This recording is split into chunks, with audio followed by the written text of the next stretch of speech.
So I don't know how long this stream is going to be. Like, brain permitting, I could get this done in like an hour, maybe, with the resolution and that. I don't know how long, like, the ending to this is. And, like, I'm not, Oh, actually, I forgot to do a thing, didn't I?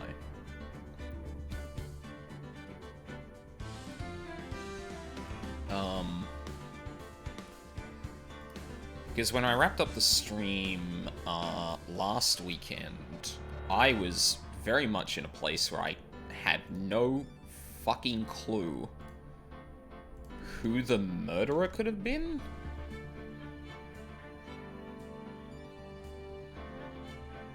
And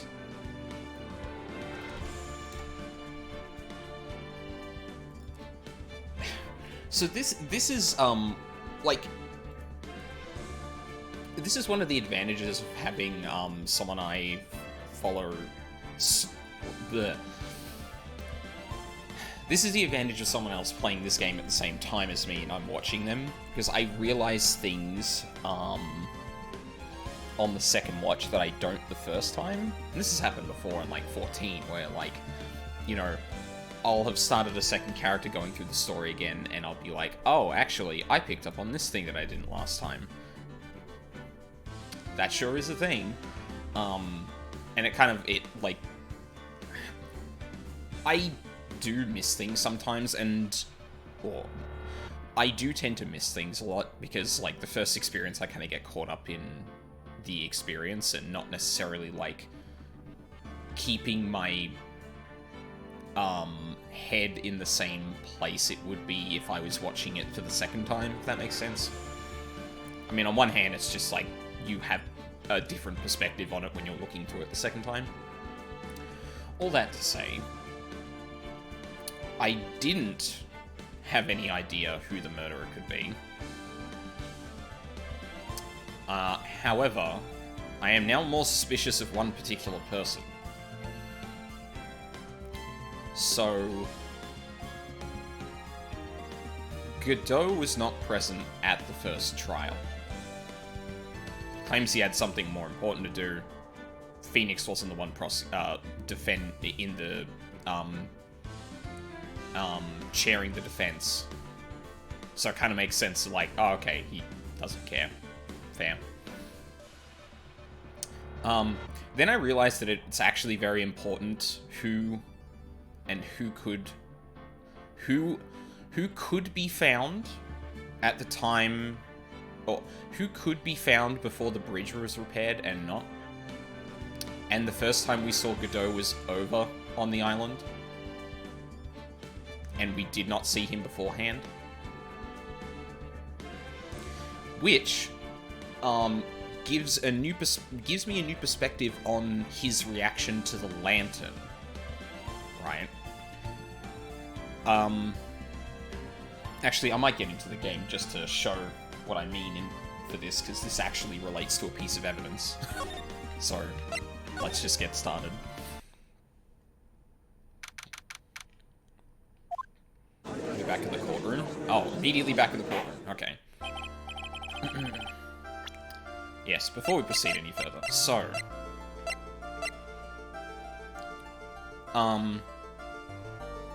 Godot claimed that this stone lantern was completely clean, in which it clearly isn't.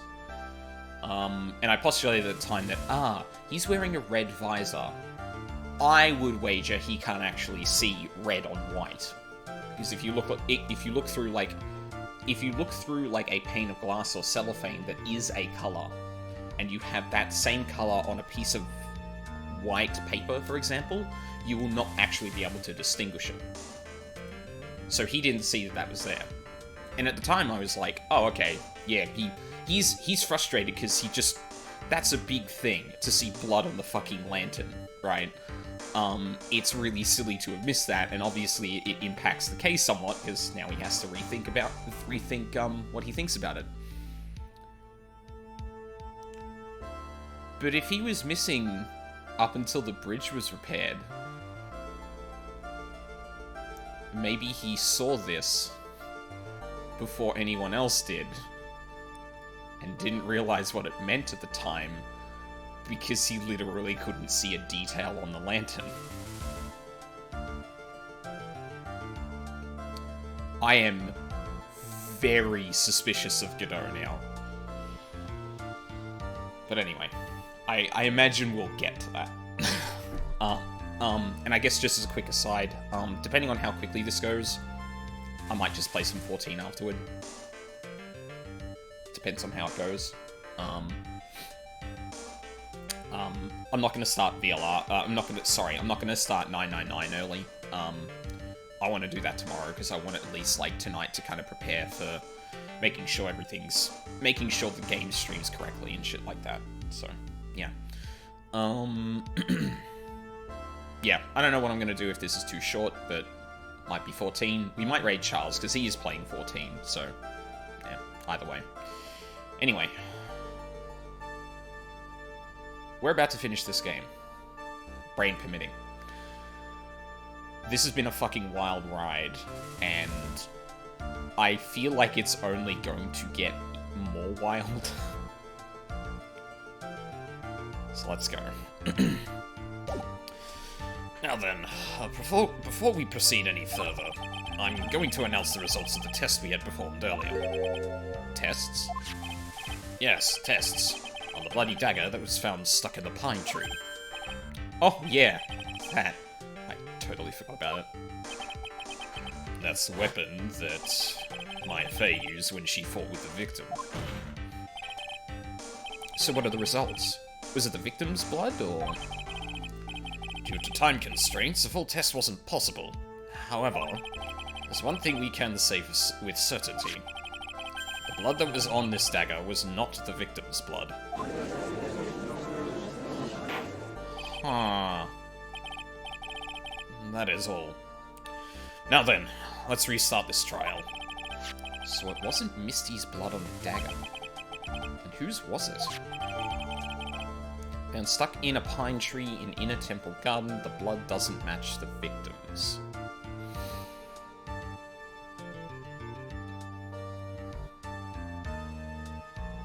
Do we know if anyone else was bleeding?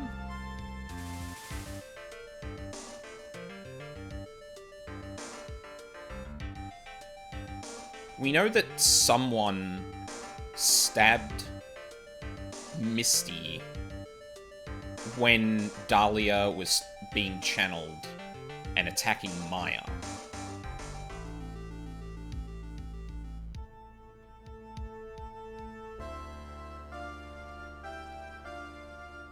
Who else could it have been? We don't know what happened after that. I'm sure both the defense and the prosecution know this, but this trial is rapidly coming to a close. Both sides will need to show some firm evidence with their claims. I understand, Your Honor. From what I've heard, the witness is dangerously weak, physically speaking, so let's finish this quickly. Agreed. Very well. Please bring in the last witness. Poor Maya. Witness, please tell us your name and name and profession. Maya Fey. My profession is... I'm the assistant manager at Wright & Co. Law Offices. Aww. Maya. According to the magazine I have here, you're a spirit medium of the Korean channeling technique. I'm frightened. The Fey clan... I don't want any more to do with it. Oh, Maya. Pain the Fey bloodline causes must be unbearable. Very well. Now then, Miss Fey. When the event occurred, you were in the garden of the Inner Temple. And you witnessed the moments of Miss Elise Dunim's murder. Is this correct? I didn't see anything. Straighten up this instant, young lady. Huh? Pick your head up and speak clearly. It's always time for crying later. But I... Your mother was killed right in front of your eyes. There's nothing you can do to change that fact. There's something you can do. You can finish this. You've been watching the whole thing, right? You've seen the witnesses come out and you've seen us squeeze the truth out of them. Now it's your turn. Let's see your testimony. On the night of the crime, what exactly did you see happen? Oh, can't really do Godot's voice today. Witness, if you please. Yes, Your Honor.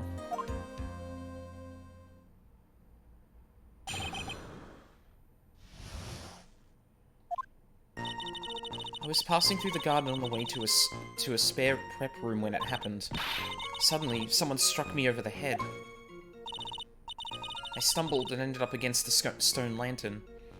Which probably might explain the blood on the crystal. If Dahlia bonked her over the head with the staff. I stumbled and ended up against the stone lantern. I think I screamed, "Help me!" Then something warm splashed over me. That's when I lost consciousness.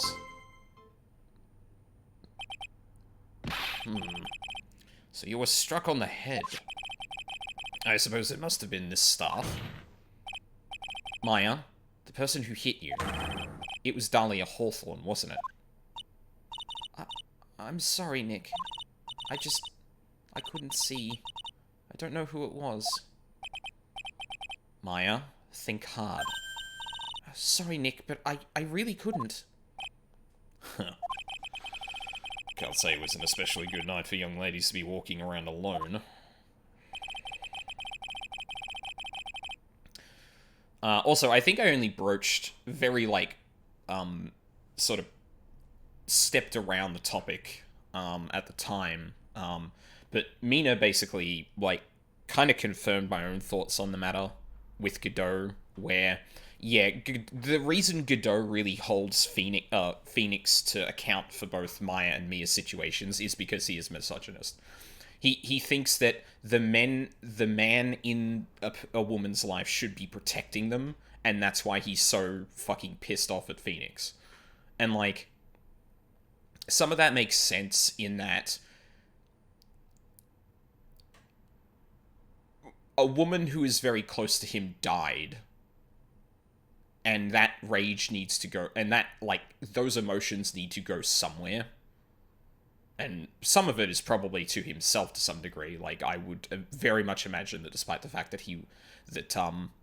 Godot has suffered in the ways that he has, although I guess I already just connected Diego and Godot, which, duh, at this point. But, it completely makes sense that he is this way, and, fuck, there was a point I was going to make about that.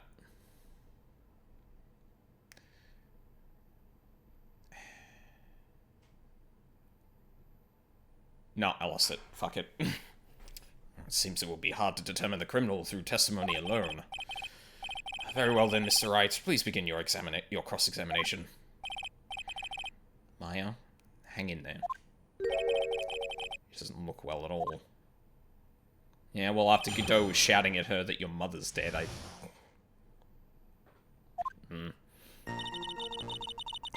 Passing through the garden on the way to a spare room. I'm gonna press everything here. Who else was on the Inner Temple side that night? Well, Sister Bikini, of course.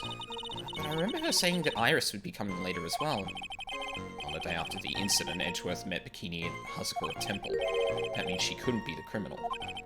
So then, did Iris actually come later, like she said? Well, let me think. She seems confused. It's probably because she's so tired.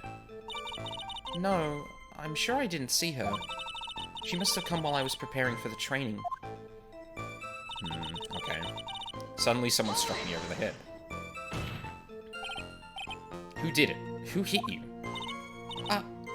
Well, I didn't see who it was. I was hit from behind. You didn't see the person? But after that, your attacker was in front of you. How could you not see who it was? Oh, let me think for a sec. I'm sorry, I just can't remember. I'm just really having a hard time. What should I do? I hate doing this, but... Come on, Maya. This isn't making sense. Why didn't you see this person? Well, let me think. It was... Oh yeah, that's right. It was dark, that's it. It was dark? It's not good to have too much lying around when someone is undergoing spiritual training. Come to think of it, there was earlier testimony to that effect as well. So it was dark in the garden on the night of the crime. Which is why she didn't see her attacker. I thought maybe she was trying to hide something, but I guess not. Judging by the testimony thus far, the identity of the attacker was most likely the spirit that was channeled by at least Dunin, Dahlia Hawthorne. Very well. Please continue with your testimony. What happened after you were struck on the head?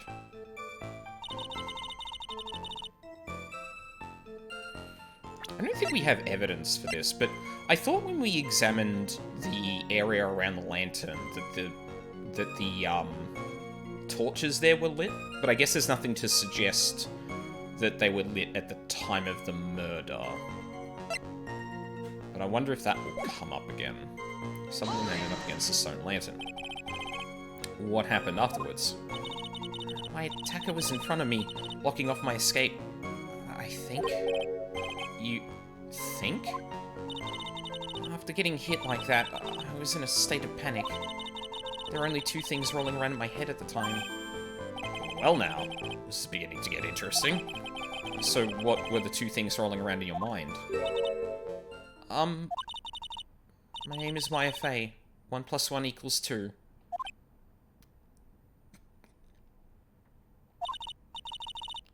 You see, for some crazy reason, I was afraid I was going to lose my memory.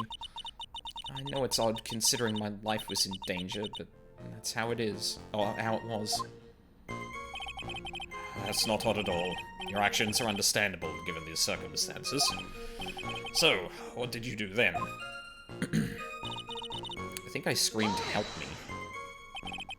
You think you screamed, but you're not sure? Listen, I was a complete wreck. It was dark and I couldn't see my attacker. Was it a man, a woman, an adult, a child? I had no idea. I was scared out of my wits. Believe me, my dear, I'm certain I would have soiled my robes. I thought this person might attack me, so I... Anyway, I'm pretty sure I screamed. I thought that it was my last hope.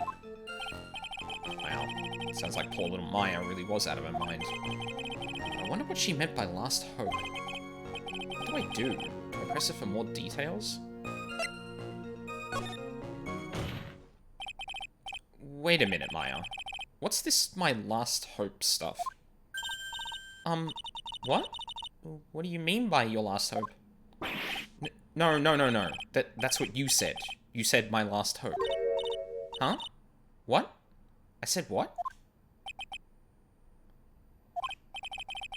Look, you were facing an attacker that you couldn't see and you screamed, right? You screamed, "Help me." Yeah. But you testified that you screamed that because you thought it was your last hope. Oh, well, you know, it's like, what do you call it when that happens? Maya's not doing so well up there. Oh, yeah, Oh, that's right. I remember now. I was facing my attacker, but that's not who I was screaming at. What did you just say? Yeah, that's right. It was the person behind my attacker that I was yelling at. That's who I was screaming to for help. Ah! What is it now? I messed up. I didn't mean to let that slip out. What? Huh? Witness, are you absolutely sure of what you're saying? Behind the attacker, there was another person? I am... Well, I meant to keep that part a secret. What have I done? Huh. Takes a ton of pressure to make a diamond. That's what I always say. A ton of pressure? You're in a court of law here. You can't make things up to try to hide things in this chamber. Witness, the information you just presented is vital to the case. I want you to add it to your testimony. I could see a man behind my attacker by the light of the stone lantern. Wait, didn't you say it was... Didn't you say it was dark?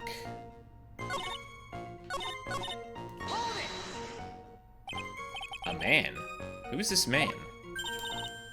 Well, you see... I couldn't see. You couldn't see. She's used this excuse twice now. Well, you know, lantern light isn't very bright. Lantern light, did you say? There's a great big stone lantern in the garden. They always light it when an acolyte is there for training. Hey, you know what they say? Under the lantern, darkness reigns. So I could see the person that was further away, but not my attacker who was closer. Okay, that actually does kind of make sense. Because of the way that's kind of designed, like, it's not just the torch next to it, which is like fire, and then like the whole thing is exposed. There's like clear delineations where like the lantern light kind of shoots out more like a lighthouse as opposed to just a light bulb sitting in a room. That actually does make some sense. She could see better, like, further away from the lantern than very close. Why was she meant to keep that secret?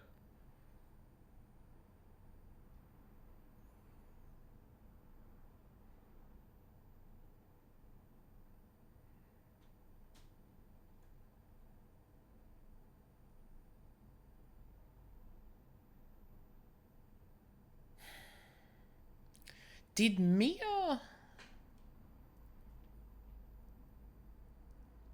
Shit, how did Mia get caught up in this again? Was she channeled by Pearl or by Maya? I know she was channeled by Maya... when Maya was trying to figure out, or realized what happened and tried to figure out what to do. Because Mia is the one that planted the idea that you should channel Dahlia and lock yourself in the sacred cavern. But I can't... Oh, man. I should have watched the last thing I did again. But I can't remember if we established who channeled Maya first, and if Pearl did that at all. Although, she was constantly trying to channel Dahlia and thinks she couldn't channel that whole time, so it probably makes sense that Mia was not channeled by her, because she thought she lost her powers. So I could see the person that was further away, but not my attacker, who was closer. Plus, there weren't any other light sources in the garden at the time. That's not true. Then something warm splashed over me. You don't mean... Was it... I didn't know it at the time, but... I think it was probably blood. She's saying that's when Miss Dunin, who was channeling Dahlia, was stabbed in the back by the killer? At that moment, I was paralyzed with fear. I was just sitting there in the snow. I'm sure blood got on everything around me.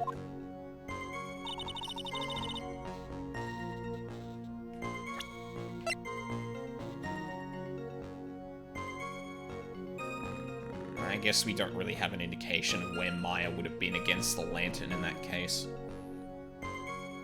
Like, there isn't, like, a clear, like, sort of cutoff in the splatter or anything like that. That's when I lost consciousness. So what happened next? I don't remember. How were you saved? You don't even remember that? No. I haven't got any idea. I really don't know what happened at all. That's too bad. worked side by side with Maya for 2 years now. I can tell when she's trying to hide something by how she acts. And right now, I'm absolutely certain she's hiding something. I was passing through the garden on the way to a spare prep room when it happened. Suddenly, someone struck me over the head. I stumbled and ended up against the stone lantern. I think I screamed, "Help me." I could see a man behind my attacker by the light of the stone lantern. Then something warm splashed over me.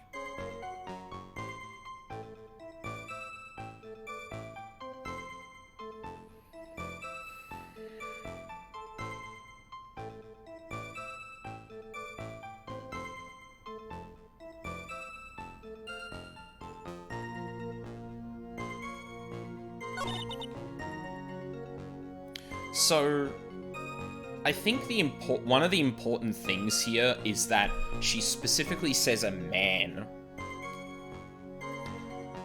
And of the people we know about who are over on the island, that doesn't match anyone that's been established in the game to have been there yet. Like, that makes it sound like it's Godot. I don't know what I'm meant to be contradicting here, though. I was passing through the garden on the way to the spare prep room when it happened. Suddenly, someone struck me over the head. I stumbled and ended up against the stone lantern. I think I screamed, "Help me." I could see a man behind my attacker by the light of the stone lantern. Then something warm splashed over me. That's when I lost consciousness. I'm gonna press these again and read through them. Who is this man? Well, you see, I couldn't see. You couldn't see. She's used this excuse twice now. Well, you know, lantern light isn't very bright. Lantern light, did you say? There's a great big stone lantern in the garden. They always light it when an acolyte is there for training. Hey, you know what they say, under the lantern, darkness reigns. So I could see the person that was further away, but not my attacker, who was closer. Plus, there weren't any other light sources in the garden at the time. Like...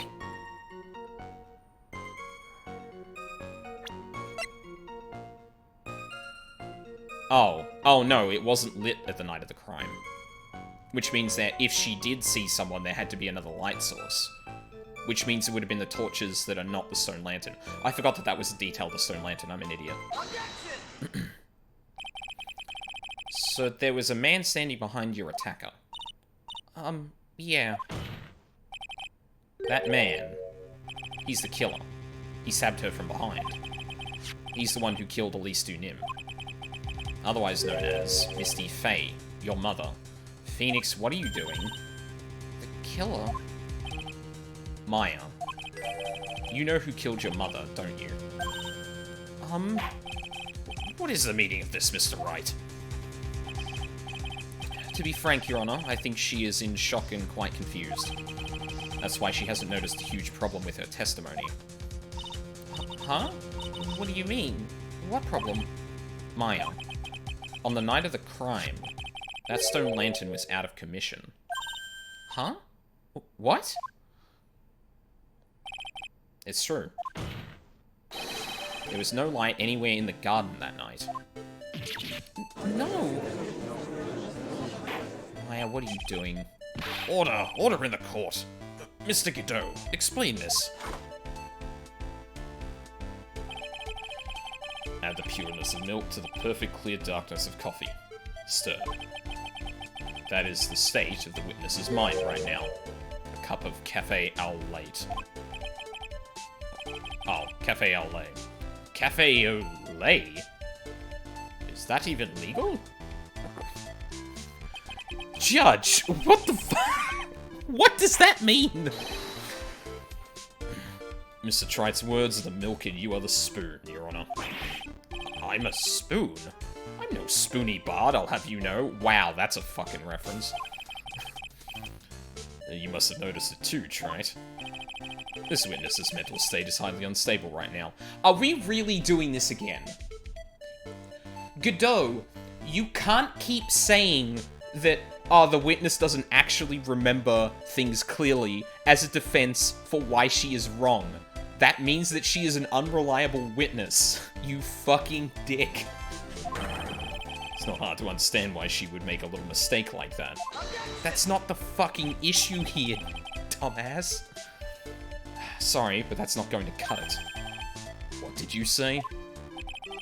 If there truly was no light in the garden, then there's a fatal contradiction in the witness's last bit of testimony. Nick? May I? Recall the witness's statement about her attacker. She said that she didn't know if it was a man or a woman, an adult or a child. And yet, the witness could describe the person that was standing behind her attacker. And she quite clearly described him as a man. Ah. In other words, that would have to mean that Maya actually saw our mystery person, despite it being so dark that she couldn't see the face of her own attacker. No! Order! Order! Order! What in the world does this all mean, Mr. Wright? Are you saying Miss Faye saw the real killer under pitch-black conditions? Objection! Right. Do you have any idea what you're proposing? How could she have seen in the dark? She didn't. There was no other light source at the scene. That's not true. There are some things that you can only see in the dark, Mr. Godot.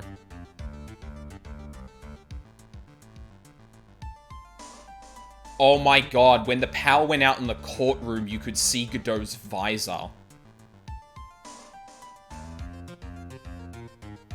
Oh. Maya, you did see who the killer was in the dark. And now, you're trying to cover for him. Cover? For the man that killed her mother? There's only one conclusion I can draw from this. You know who this man is. Please, Nick. I don't know anything. Please, I'm begging you. Huh. Talk a good game, Trite. Let's see if you can walk the walk. It was pitch black, so what could the witness see? I'm calling your bluff. No, Nick, don't. Please, stop. Maya's dead set on protecting this guy. The man who murdered Maya's long-lost mother. But I can't let him get away with it. I'm a lawyer, an officer of the court. I'm here to find the truth. Alright, Mr. Wright. Time to show us what you've got. Who is this person that you say Miss Faye saw in the darkness? I guess I'm gonna shoot my shot then. Because it was pitch black, Miss Faye was able to recognize the killer easily. I'm sure the court would like to see for itself how this is possible, yes? What? But how do you propose to show us something like that? It's easy. We just need to recreate the conditions of that night. Conditions? Your Honor, the defense officially requests that all the lights in this courtroom be turned off.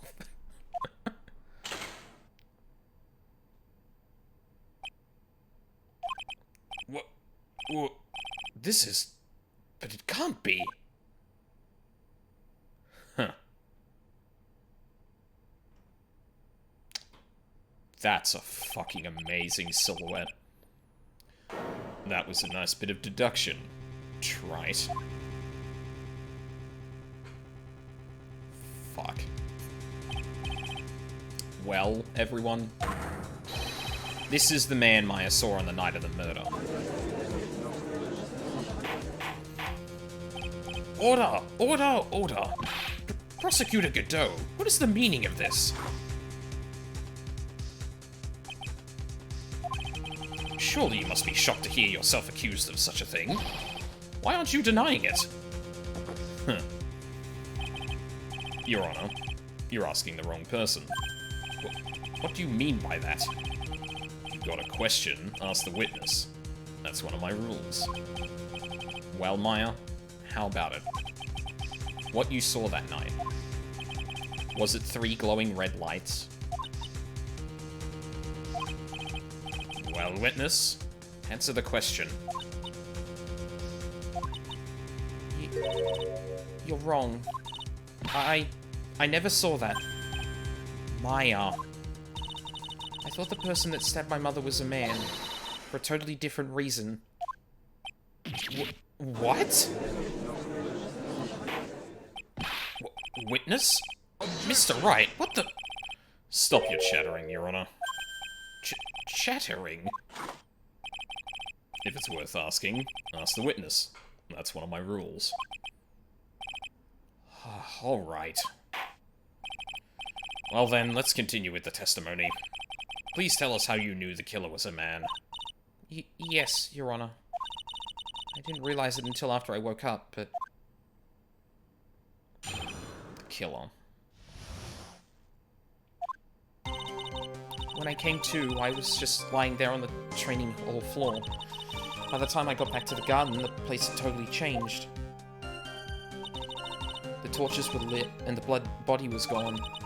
And all of the snow around the stone lantern had been carefully cleaned up, too. Since the person did all that work alone, I just assumed it was a man.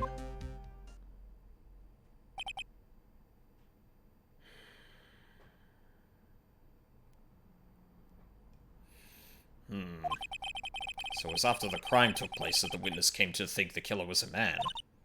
Yes, that's right. I'm sorry, Your Honor. Why are you defending him, Maya? If it is actually Godot, which, like... Actually, I don't know. Would the game actually let me present Godot as as a possible suspect and then actually swerve and have him not be the killer? No need to apologize. It's as Mr. Godot said. You're utterly exhausted. It's only natural that you would be a little confused. Also, if you consider the situation you described, it doesn't seem too much of a stretch to assume the culprit was a man. Mr. Wright, proceed with your cross-examination.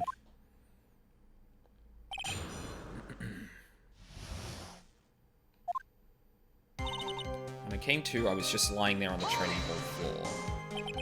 So you lost consciousness when you were in the garden, is that right? Yes, I think. I think it happened when the victim was stabbed. So then the person that carried you into the inner temple would only have been the killer. That's what I think too. So the killer carried Maya into the inner temple.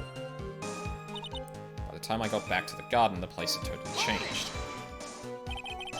Naturally, the killer must have done it, right? Yes, I think so. Why would the killer tamper with the crime scene like that? It must have been something that the killer desperately wanted to hide. I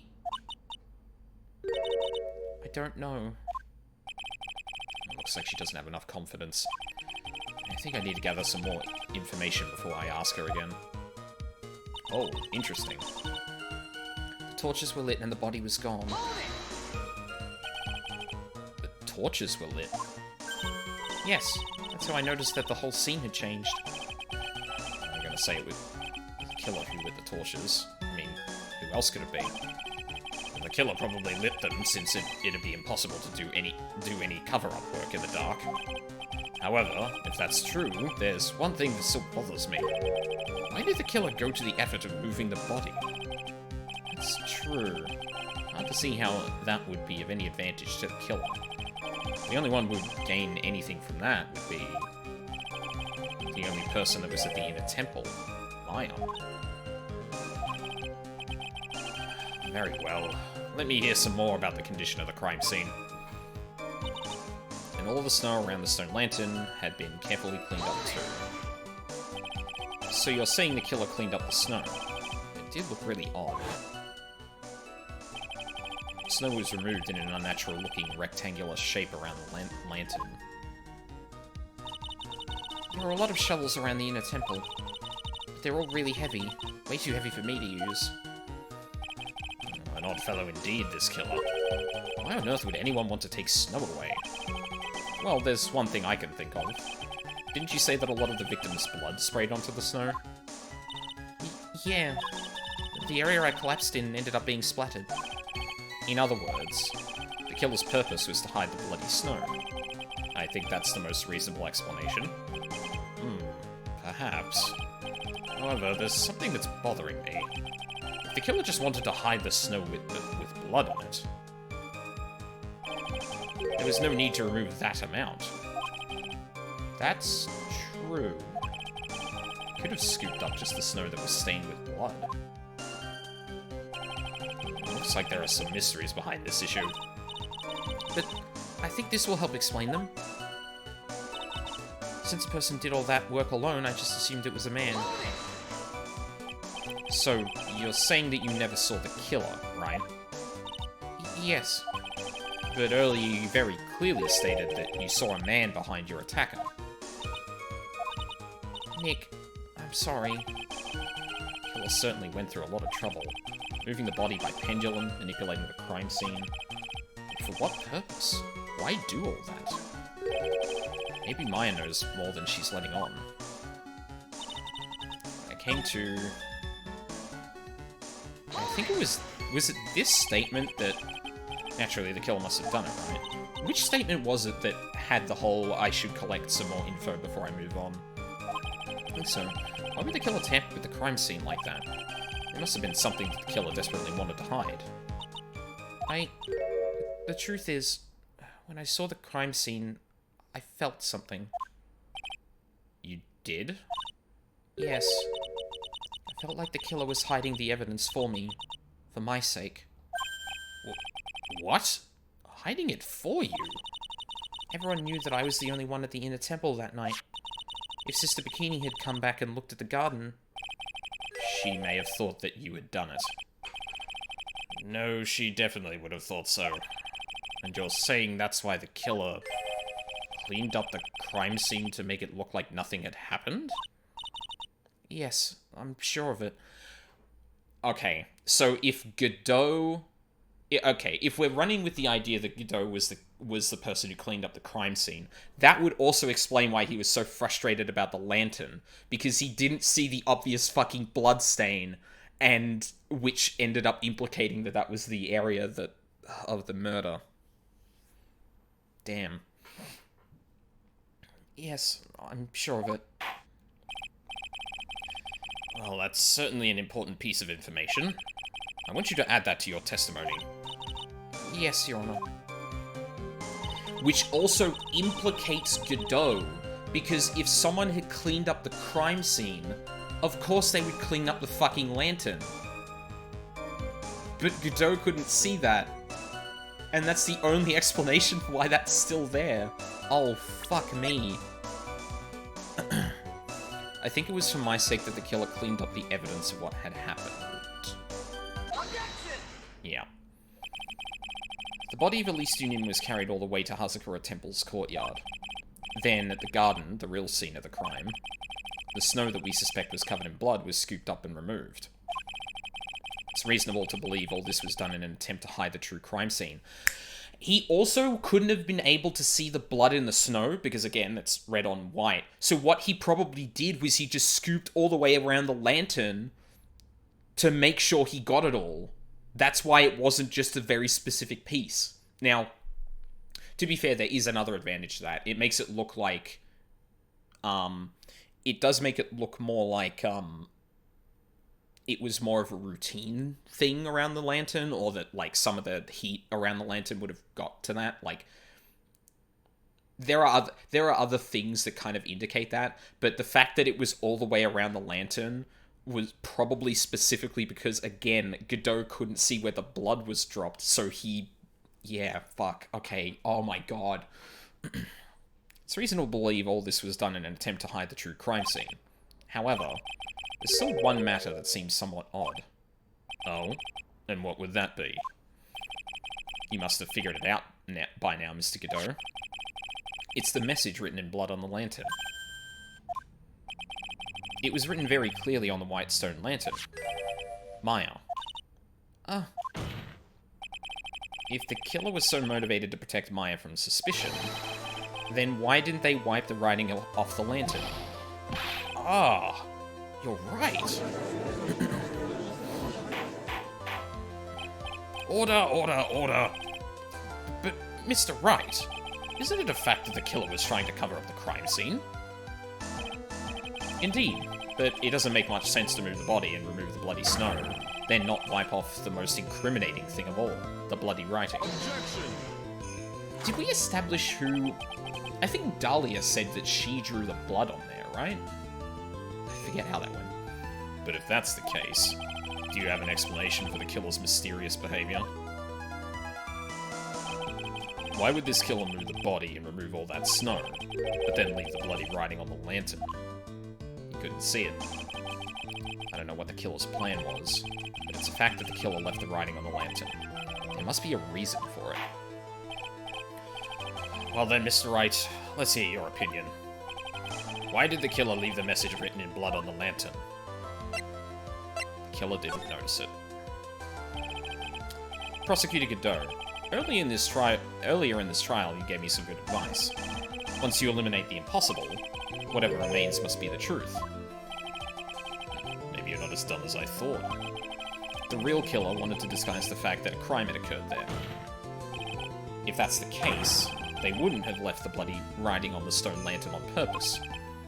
Therefore, it must mean they didn't notice it. But that doesn't make any sense. The torches were all lit and everything. There's no way any normal person could miss something as glaring as that. You're right. There is no way any normal person would. What? What are you trying to say, Mr. Wright? There's only one person involved in this incident who could have missed seeing the bloody writing altogether. And who would that be? Who is the person that could have failed to notice the bloody writing? Godot. Again. Mr. Godot, this is what you said yesterday. My eyesight is pretty messed up. Even with these huge goggles on my head, I still can't see everything. You can't see everything? Is that correct, Mr. Godot? This lantern was submitted as evidence today. I would like the court to think back to the moment it was first presented. This lantern? There's something written on it. Why, it's written in blood. Nonsense. This lantern, it's as clean as a whistle. Oops. Mr. Godot, just admit it. There are certain colors you can't see, correct? You can't see red on a white background, can you? That's right. We went through this once before, during the poisoning case at Tribulations. I was right. Fuck! This is the apron the delightful Miss Bird was wearing at the time, and somehow spilled coffee on it. There's something still bothering me, Mr. Godot. Why have you not explained the bloodstain to the court? Bloodstain? What bloodstain would that be? Don't play games, prosecutor. The blood-colored stain that's smeared all over the apron. That's ridiculous. No one told me anything about a bloodstain. You could see the coffee on the white apron, but you couldn't see the ketchup, because it was red. Huh. That's strange. In a black and white photo, these letters would have appeared black to me. I wonder, why am I the only one that can't see them? So then, Mr. Godot, are you admitting it? Are you admitting that you can't see the red writing on the lantern?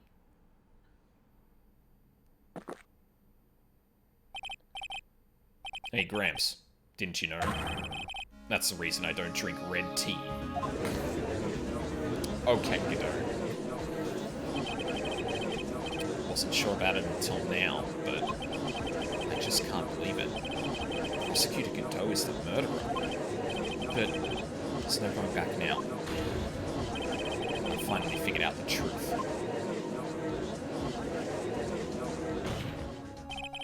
Mr. Godot, the defense at this time formally accuses you.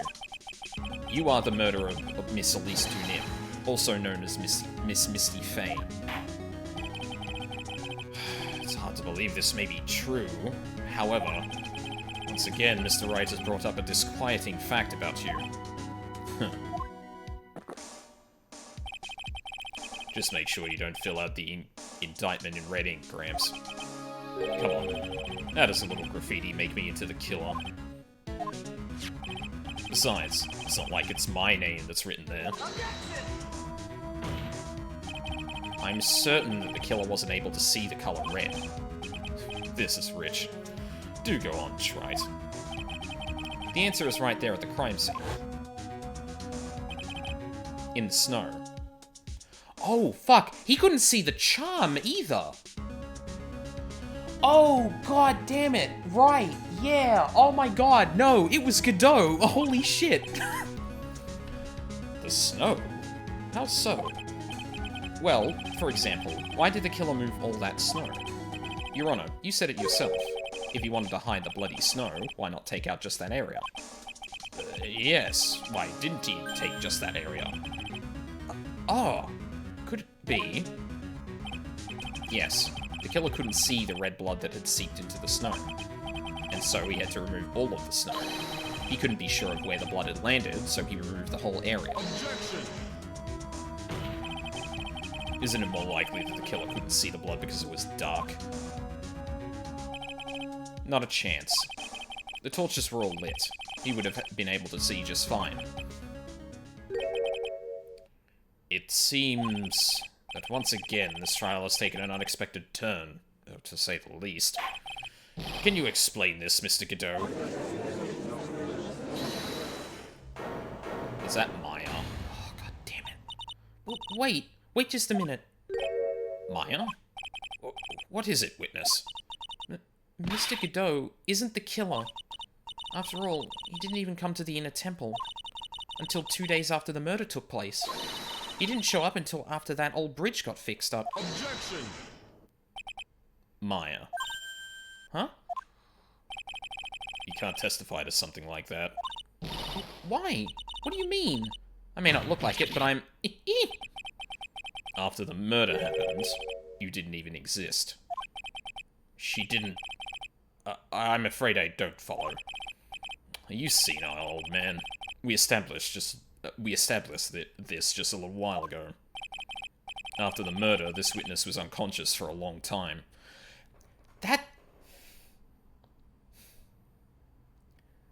Yeah, that tracks, actually.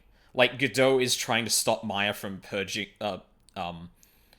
committing perjury here by saying, you can't actually establish that that's true.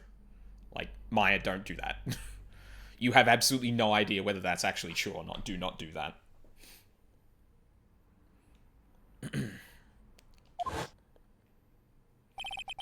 Because she was channeling Dahlia Hawthorne. Oh, that's right. But please, Your Honor, let me add to my testimony. Nick, please listen to me. Maya, do you plan to cover for Godot no matter what the cost? If that's the case, then I've got no choice. Your Honor, let's hear her testimony. If it means we're going to hear the whole truth, I say we should not silence her. Huh. Nicely done, Trite. Very well. Let's hear the witness's testimony. Please tell us what happened at the inner temple after the murder. Yes, sir. After I woke up, I began channeling and my spirit left me, as it were. But little Pearlie was there at the inner temple too. Okay, so Pearls did turn up. Pearlie was also stuck on the inner temple side that night. The next morning, she looked around, but couldn't find anyone. The next day, when the bridge was finally fixed, she was in the spare prep room. That's when Mr. Godot arrived at the inner temple for the first time. He found Pearlie first and cheered her right up. Who is this Pearlie? That's my little cousin, Pearl Faye. So when did you hear about this? Oh, just a while ago. When I was in the medical office. I'm terribly sorry. But what you heard from someone else is simply not admissible as testimony. What? Come on. Pearlie would never tell a lie.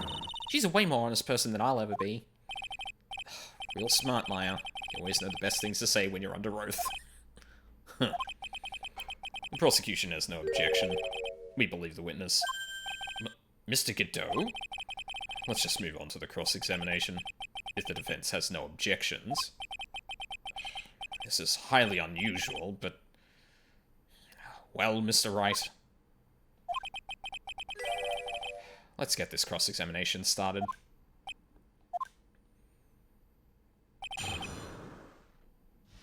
Why do I get the feeling that, like, Godot is trying to prove a point here? That, like, he's actually kind of unfit to be, like, a defense attorney or something because something not protecting Maya. I don't know. I just get that feeling from this situation, and... Pearlie was also stuck on the inner temple side that night. So where do you think Pearl slept that night? In the spare prep room next to the training hall, I guess. There's a rule that you can't enter the training hall during an Acolyte's training. But even so, why did she go to the inner temple in the first place? It seems that Pearls became very worried about Maya. She knew that the spiritual training I was about to undergo was very intense. Pearls was supposed to channel Dahlia Hawthorne. She couldn't do it. That's why she headed to the inner temple. However, Dahlia Hawthorne was already there, possessing the body of Miss Elise Dunim. Oh, one other thing that I saw because of, like, Luca and Mina's playthrough is that, it's actually Elise... It's probably more likely a pronouncement Elise Donim. Elise Donim, pseudonym. Kind of like Larice Donim. Yeah. The next morning, she looked around, but couldn't find anyone. She searched the entire inner temple side end to end. Well, you see, Lily gets pretty scared when she's alone, and there weren't that many places to look. She says she even went back and forth several times. The inner temple side has two structures, the training hall and the spare prep room. And there's also a storage shack, I think. That's about it. There's a storage shack too. Pearls was looking for other people, right? Would she have really examined a storage shack all that carefully? Well, if it was me, that would be the first place I would investigate. That means it's possible that someone may have been hiding in the storage shack. The next day, when the bridge was finally fixed, she was in the spare prep room. Pearls didn't hear the sound of them working on the bridge. What do you mean? I was just wondering why she would stay in the prep room. If it was me, I'd at least go out and wait at the foot of the bridge. Oh. Well, Pearlie said she was sleeping at the time. She said she was so scared during the night. She couldn't sleep well and woke up a bunch of times. Poor little girl, all alone like that. Well, we know that she had at least one friend in the Sacred Cavern, Dahlia Hawthorne, who was busy battling with the trick lock. She couldn't let anyone see her, so she wouldn't have shown herself to Pearls. What happened after the bridge was finally fixed? That's when Mr. Godot arrived at the Inner Temple for the first time. So it was your first time on the Inner Temple side, Mr. Godot? That's funny. Am I imagining things, or did the defense ask me a question? Mr. Wright, please save your questions for the witness. What you heard from someone else is simply not admissible as testimony. Those are your words, Your Honor. Touché, Mr. Wright. Oh, well. What do you have to say, Mr. Godot? Hot nights and even hotter coffee. That's what I always say. If it hadn't been for this case, I never would have visited there. Freezing cold temple in the mountains. I think I'll pass. So he had never visited Hazakura Temple or the Inner Temple, huh? You want to say something, Trite? In any case, I have to find a crack in Godot's armor. While I cross-examine Maya, that is. Very well, please go on with your testimony. After fixing the bridge, the policeman came over to the Inner Temple side, right? Yes, then Mr. Godot... He found Pearlie first, and cheered her right up. He cheered her up. That's what Pearlie said. She said he was a very nice older gentleman. Thank you for looking after my cousin, Mr. Godot. Here I was thinking you were nothing more than a coffee addict. Yeah, well, he is certainly infantilizing to women. Cut it out. You're making me blush. This guy's really beginning to get on my nerves, in more ways than one. The truth is, there aren't that many places to look on the inner temple side. Policemen were all busy going over the garden with fine-tooth combs. So I decided to carry out an investigation in my own way, Godot style. I'm the same way. I like to hand down verdicts in my own way, judge style. Maybe I should ask some questions, Phoenix style. Cheering Pearls up. So you cheered Pearls up? When I found that little girl, first thing she asked was about her cousin, Maya Fey. Really? Bridge had burnt down, and she was huddled up in that tiny shack with no heat. Even though she must have had a truly terrifying night out there, she asked about you before she said a thing about herself. Pearly. I noticed that you weren't anywhere on the inner temple side, but I couldn't find it in me to tell her that. So I gave her my last cup. You gave her coffee? With milk and sugar, to hide the bitterness of the harsh truth. What a sweet story. Godot, why did you have milk and sugar on you? You only drink your coffees black. Oh, unless he's being... You can never tell when he's being straight anymore. He had a thermos of coffee. Why doesn't that surprise me? There's only one thing of any importance here. Where was Godot when the murder was taking place? He must have already been at the inner temple when it happened. Otherwise, he couldn't have killed Lee Nim. Pearly was also stuck on the inner temple side that night. The next morning, she looked around but couldn't find anyone. The next day, when the bridge was finally fixed, she was in the spare prep room. That's when Mr. Godot arrived at the inner temple for the first time.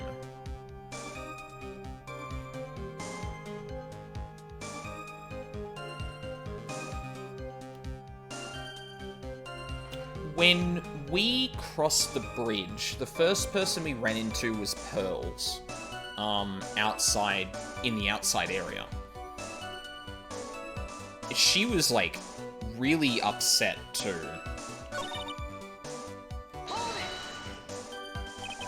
I think I might ask the other thing.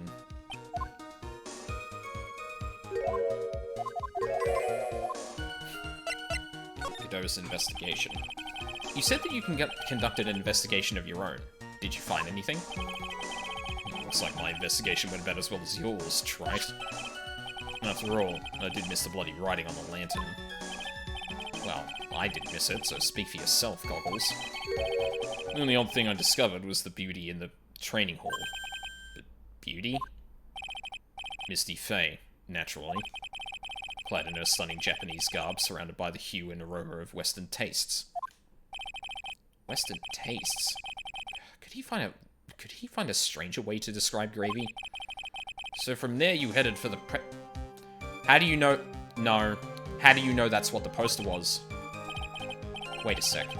What did Godot say just now? I think I just found his proverbial weak spot. There's only one thing of any importance here. So, wait, do I present a contradiction here?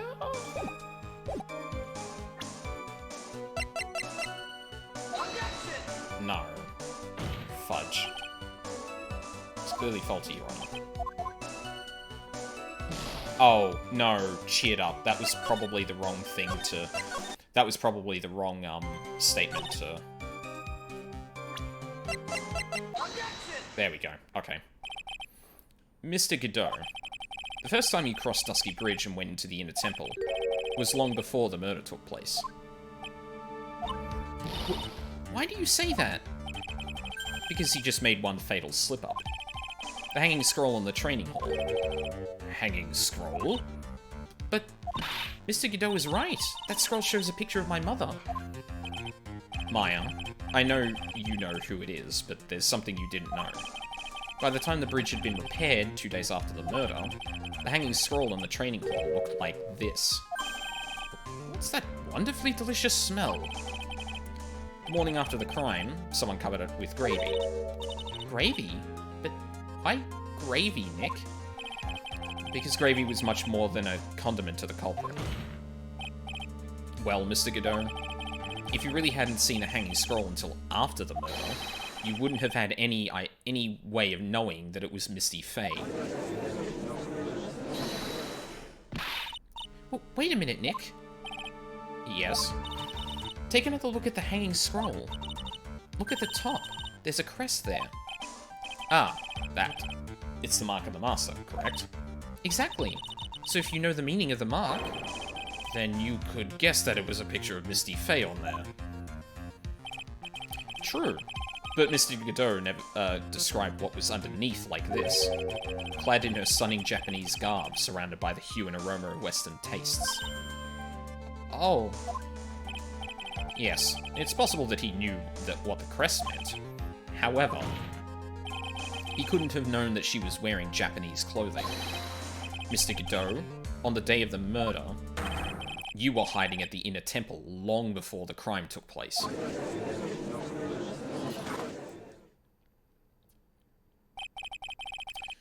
Can I ask you just one little thing, Trite?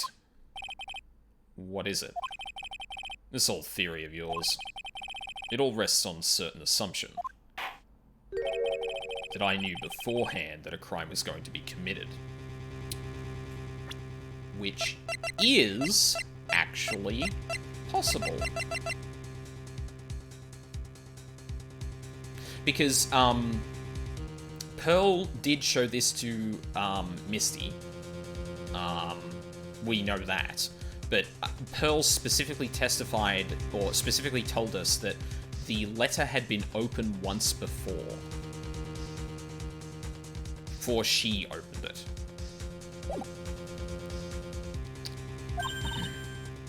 That's right. Otherwise, there's no reason for him to sneak onto the crime scene. Of course, Mr. Godot knew about the plan. Huh? What did you say? Is it really possible that another person knew of that plan? This crime was actually planned over a year ago. Morgan Fay authored the plan for her daughter's future, and these instructions were hidden somewhere in Fay Manor for a year. However, by the time Little Pearls found these instructions, they had already been unsealed.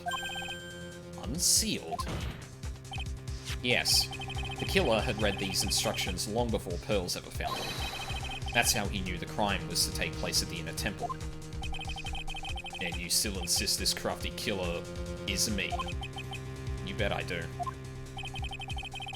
But you just said that the instructions were hidden. That's right. Mr. Godot couldn't have known where the instructions were hidden. If he really wanted to know, he had one great chance to find out. Yes? And when was that? During a visit.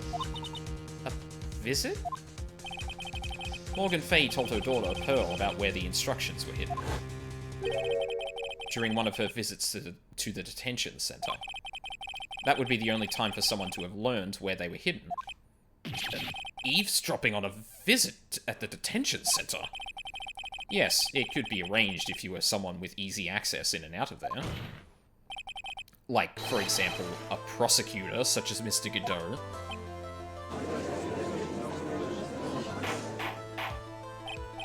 Order! Order! Order! Mr. Godot, you're under fire again.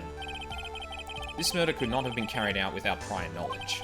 And you were the only one that could have acquired this information before the murder.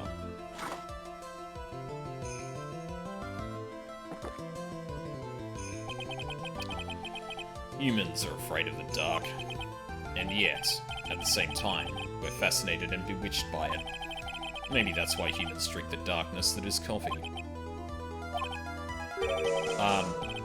Sorry for always asking, but what does that mean? It means there's a reason for everything. According to your theory, the killer in this case eavesdropped on a conversation during a jail visit where he learned of a hidden plan for a crime. After discovering the plans, he hid in the inner temple and waited for the crime to occur. Then he ultimately took a person's life. And he did all of that just to protect this witness. Yeah. That would be you, because you feel so fucking guilty about what happened to Maya that you started... Mia, that you started trying to protect Maya as, like... I don't know, like... fuck, what's the word I'm looking for here? As atonement? That's right. You're accusing me of this crime. I have to ask you, why would I do this? This girl is nothing but a stranger to me. I've got no reason to go through that kind of trouble to protect her. Well... I am what you see. I'm certainly not the type to rescue the damsel in distress. Uh-huh. But you'll certainly hold Phoenix to task for not protecting all the women in his life. The killer's behavior is certainly extreme, for lack of a better word. Even considering that the killer wanted to protect this witness's life, his behavior is still a little too unnatural. However, you had a good reason, didn't you, Mr. Godot? An unshakable reason that forced you to protect this witness at all costs. I knew it. You figured it out, haven't you, Nick? Maya. I guess you were doing your best to cover for Godot. For the same reason, huh?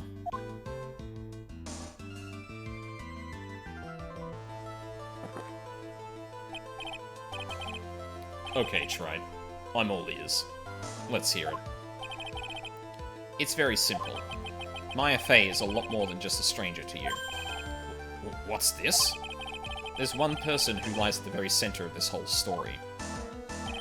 One person that ties you and Maya Fey together inextricably. There's a very good reason why Maya Fey's life is so precious to you. After all, she is Mia Fey's only sister. Mia Fey. You once worked alongside her.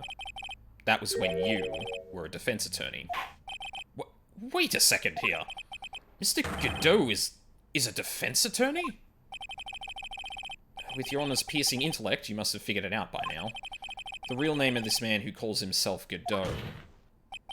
His real name is Diego Armando. Isn't that right?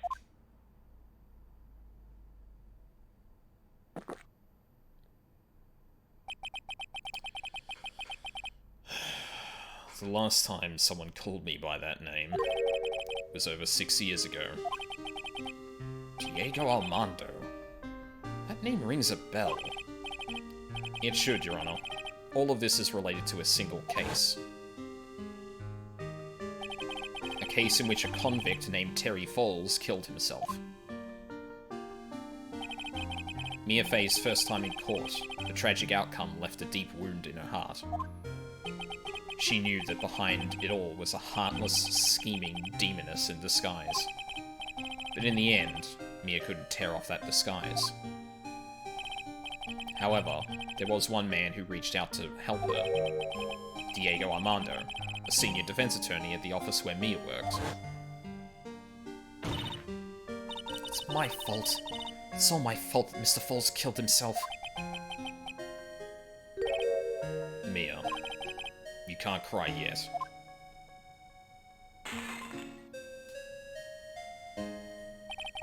The only time a lawyer can cry is when it's all over.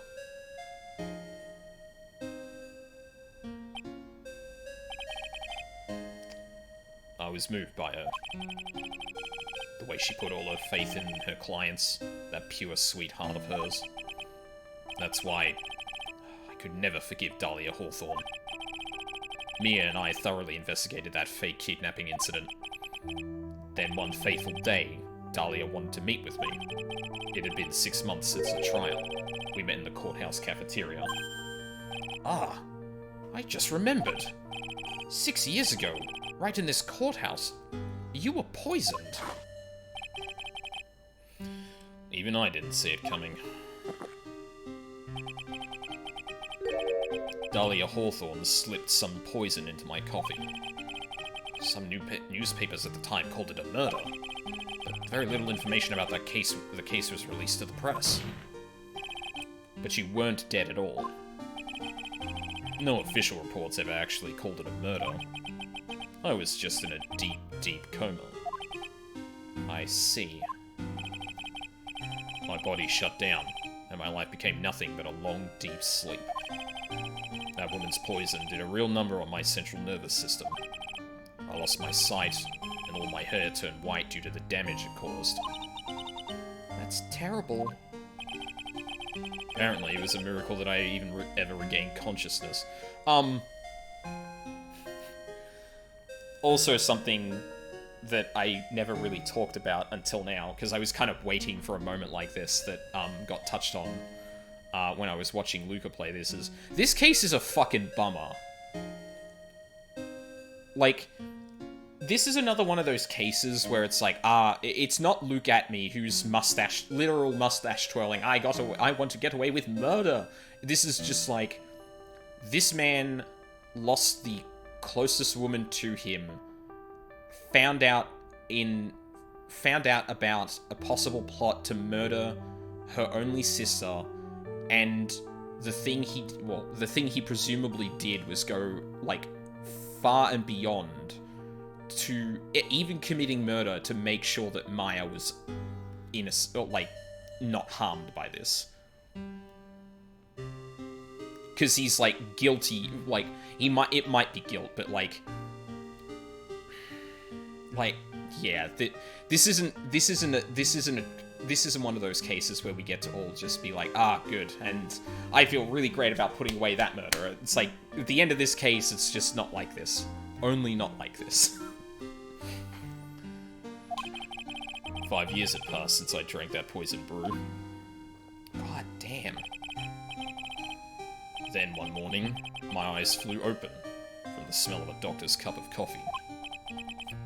5 years? You were asleep for 5 years?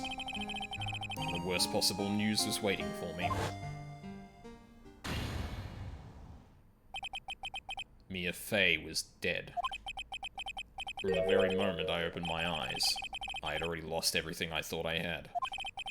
The woman I loved had been murdered, and the woman I loathed had been sentenced to death. The woman you loathed? The woman who had spiked my scalding hot coffee, Dahlia Hawthorne.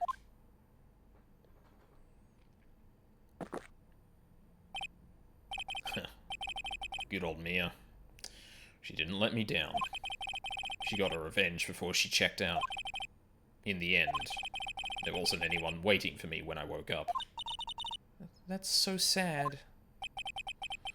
Someone like me, for someone who had slept away their best days, there were only 2 reasons left to live. And it was for those 2 reasons that I decided to become a prosecutor. If I may ask, what were your 2 reasons to live? The first was you, Trite. Huh? Me? If I hadn't drank that stupid poison, Mia Fey never would have died, much less the way she did. You were the only one who was there to protect her, but you let her die. It was all your fault. It wasn't like that. I wanted to see for myself what kind of a man you really were. So that's why you became a prosecutor? My other reason for living, she goes by the name of Maya Fey. Huh? You mean me? You were the only way I could make up for the sin of not saving Maya. There we go. 1 year ago, when the Karain village incident was resolved, it was obvious that Morgan Fey was planning something. Whatever her evil plan was, I was determined to stop it. My role as a prosecutor put me in the perfect position to do something about her. That's how you ever held Pearls? Actually, hold on a sec. I think the music has definitely ramped up, so I'm going to turn my mic up just a tad.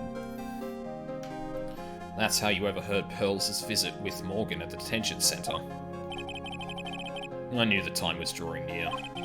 Since I knew the plan, I thought I could foil it. My goal was to outwit the plan. I thought if I could do that, I could keep that girl from being caught up in it. That makes sense. If Pearls had known that the actual purpose of the plan was to kill Maya, she never would have helped out. Finally, the day the plan was drawing near, I contacted both of my accomplices. Accomplices? Iris of Hazakura Temple and Misty Faye.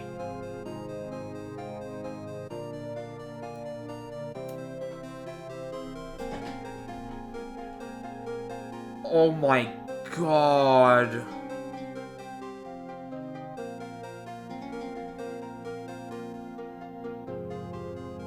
Holy shit.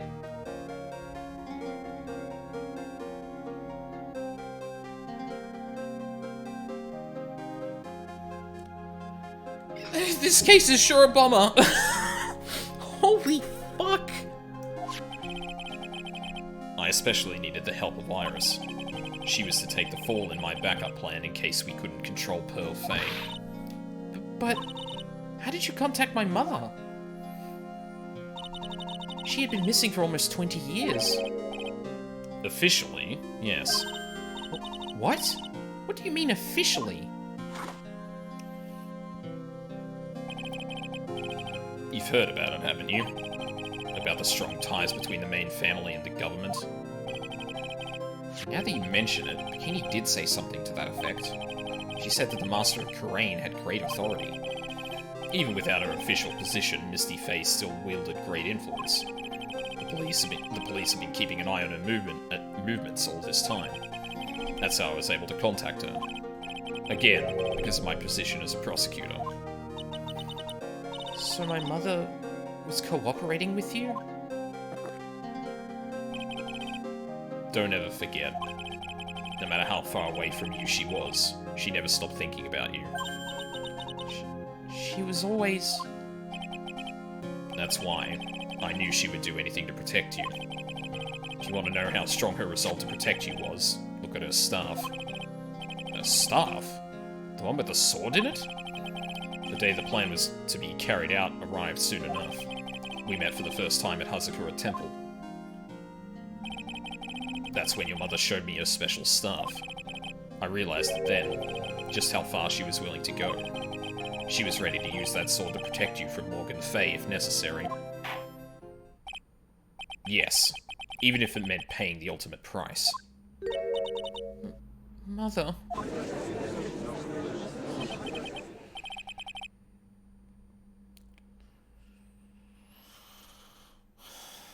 That night, the night of the crime, there was just one way to stop Morgan Faye's evil plan, or Morgan's evil plan. You mean Pearls, don't you? We had to make sure she didn't channel Dahlia Hawthorne. Well, Pearl, what are you going to do tonight? Well, if you'd like, you can come to my room. Perhaps we can read some books together? We thought we could prevent her from playing her part in Morgan's plan, but she never showed up. She was worried and followed me to the inner temple. That was the thing we were most afraid of, and that's why Misty Faye had to do the channeling herself. She channeled Dahlia Hawthorne into her own body. What? What do you mean? She channeled the spirit first, then Pearls wouldn't be able to do it herself. As Master of Kurain, Misty Faye's power was supreme, so that's how it went down. She channeled Dahlia Hawthorne so that Pearl Faye wouldn't be able to.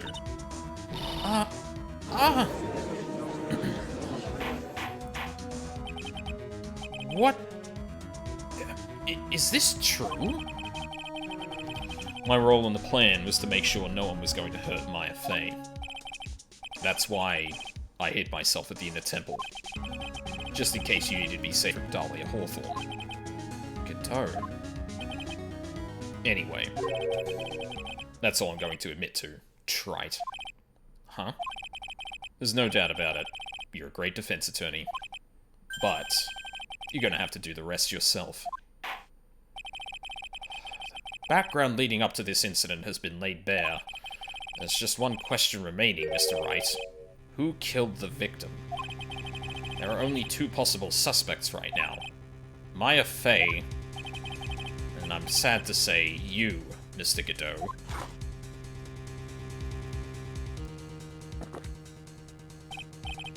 Well, Trite, if you're the real deal, then finish this thing once and for all.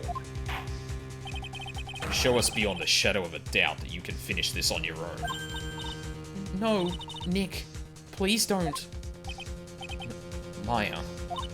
I heard the whole thing from my sister in the medical office. That's why I have to protect Mr. Godot. I can't do it. I can't testify against him. After all, he's the man who put his life on the line to protect Mia, and me too. Maya, I know that. Nick? But even so, it doesn't absolve him of his crime. Please, Maya, testify. Miss Fey, your testimony, please. This is the final testimony. Don't bother trying to hide anything, because I'll know. I want to hear the truth from your own lips. I understand. I'm sure you're right. I'm ready now, Nick. Alright, young lady. Tell us about the moments before you lost consciousness. What exactly happened at the time of the murder?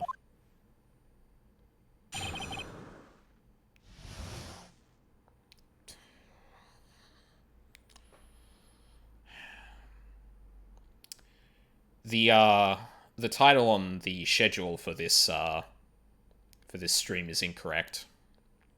The despair has set in. Just before it happened, I think I saw red lights. 3 of them. I thought I'd ask for help, but just then I was splattered with blood. She wasn't dead, though, and she struck back at the enemy behind her. Suddenly, the red lights went out and the whole area was dark. Just at that moment, there was a horrible scream. Right after that, Dahlia collapsed and I lost consciousness. These red lights? I thought you said you don't remember seeing them. I'm sorry. I thought I saw them, but then they disappeared all of a sudden. Huh.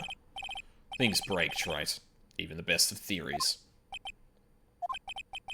Who was it that stabbed Misty Fey? It looks like you still can't prove it. Maya's telling the truth this time. I know it. The rest is up to me.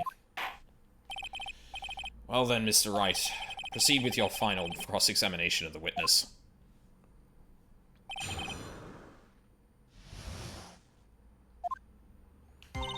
Just before it happened, I think I saw some red lights, 3 of them. Lights shining in the dark. I don't think you can make a mistake about that. Yeah, you're right. I think I saw them, but I can't say for certain. I can't tell you for sure they were from Mr. Godot's mask either. I don't get the feeling she's covering for him anymore, but just after that, you turned towards the lights and called for help. Isn't that because you thought the lights were coming from Mr. Godot's mask? Yeah, I guess so. Maybe that's what I was thinking at the time. But I can't remember. After all, there was a person I couldn't identify in front of me. Maya's life was in terrible danger at the time. There's no way she can remember the details of the scene perfectly. Alright, Len, let's go on with the testimony. What did you do when you saw the red lights? Thought I'd ask for help, but then I was just spattered with blood. That blood? Was it Dahlia Hawthorne's blood? I think so. Probably. Just at that moment, I heard a soft scream that seemed to be close by. It was a woman's voice. So that was when the killer stabbed the victim from behind with the murder weapon. Is that right? Without a doubt, I was in the middle of a really dangerous situation. Anyway, the victim was stabbed by the murder weapon. What happened after that? She wasn't dead though, and she struck back at the enemy behind her. Struck back? How do you know that? Well, you're right. I didn't see it exactly. But I could tell by the sounds of their breathing and movement. And also, the smell of blood.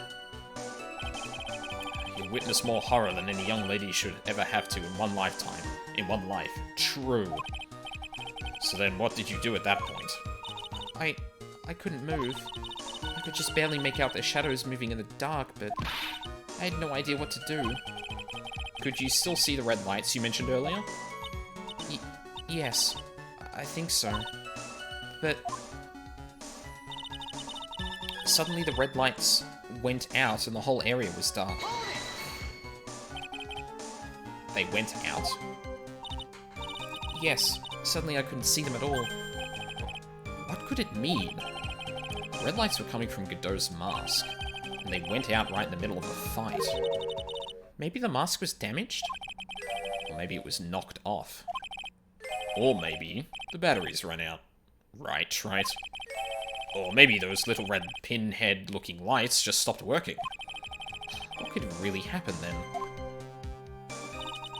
Just at that moment, there was a horrible scream. What do you mean by just that moment? Do you mean the moment when the red lights went out? Yes, that's right. The scream that you heard then, was it Dahlia Hawthorne? I don't think so. I'm pretty sure it was a man's voice. What? So then, that scream came from the killer? That's got to be it.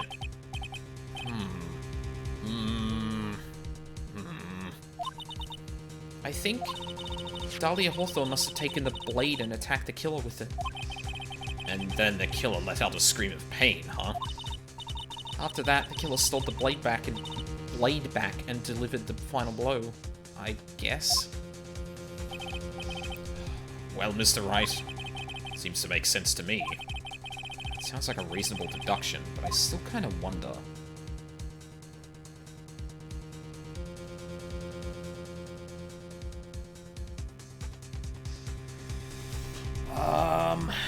So...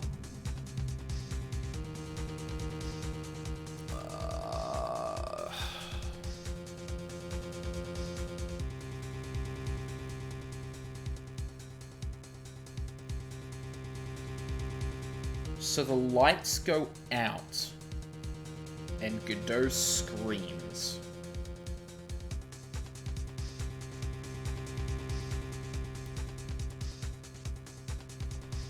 There is a contradiction. Dahlia didn't know about the sword. I'm sorry to say this, but that interpretation would create an enormous contradiction. That makes sense. After all, my deductions are almost certainly never correct. Remember the testimony she just gave? Before the killer let out a scream, Maya said she had already been splattered by the victim's blood. Oh. In other words, the blade and the staff had already been plunged into the victim. Ah, is that right? She couldn't have struck back with a sword that was already stuck in her body.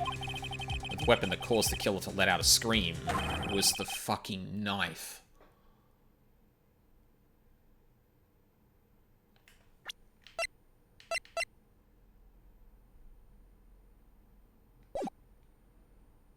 Huh. Right, Dahlia did testify that she had a knife, or a dagger, sorry, at the crime scene. Must have been something other than that staff. If you're so sure about that, then don't keep us waiting any longer, trite. There's only one thing I can think of that could have been used as the weapon here. If Dahlia Hawthorne had already been stabbed in the back by the staff, what could she have used to strike back at the killer?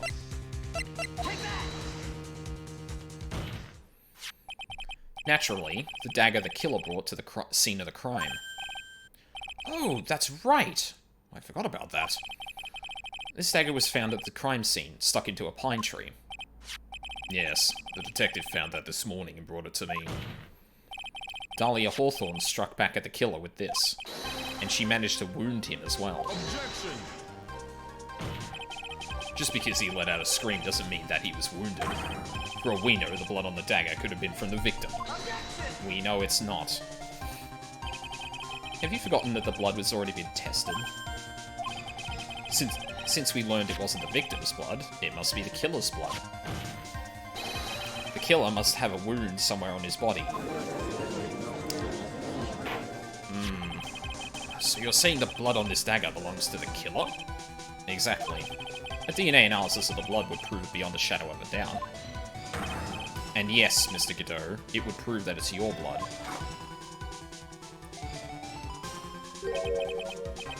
Nice theory, Trite. Order! Order in the court! Is this the end? Have I done it? Even he won't be able to change the results of a scientific test.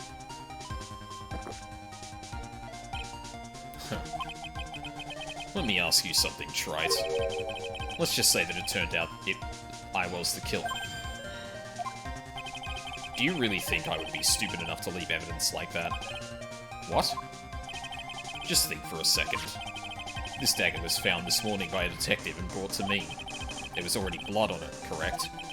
But even so, I was the one who brought this dagger here to the courtroom. Yes? What does that prove? Well, if I really were the killer, I could have washed the blade off, then planted another person's blood on it. That's... It can't be. In any case, there's one thing I can guarantee, Trite. That blood, it doesn't belong to me. Not a chance. What? In any event, it seems to be established that the killer was wounded. Alright then, witness, continue your testimony. Wait a minute. What's the problem? I know I probably shouldn't say this, but there's a big contradiction in Nick's explanation. But, Maya... This dagger, you said that it wounded the killer. That's right. But, if Mr. Godot had really been cut with the dagger, his clothes should be bloody or have a rip in them, right?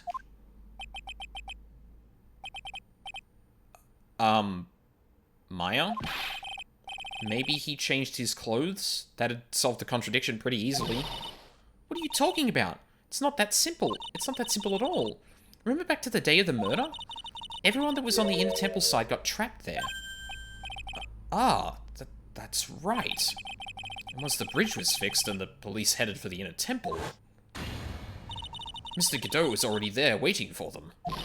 He never had a chance to change his clothes. Ah! You're a smart one, Maya. Order in the... Well, maybe he brought a change of clothes with him. But no one could have predicted the lightning strike that shut down the bridge.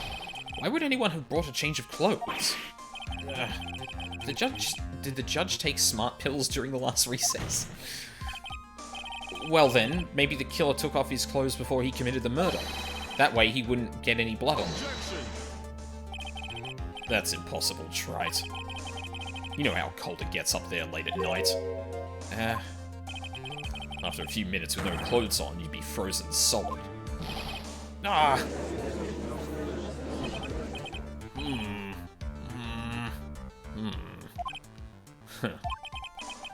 So that's all you've got.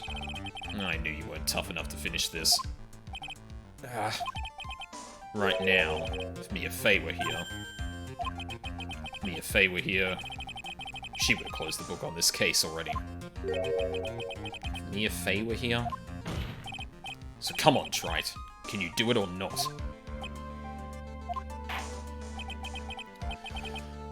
How about it, Mr. Wright? You've accused Mr. Godot of being the killer. I'm gonna save real quick here. Can you prove it? Have you got even one piece of evidence? The question isn't whether I can prove it or not. The fact is, I have to prove it. That's the only choice I have. I was taught that it's one of the rules of being a lawyer.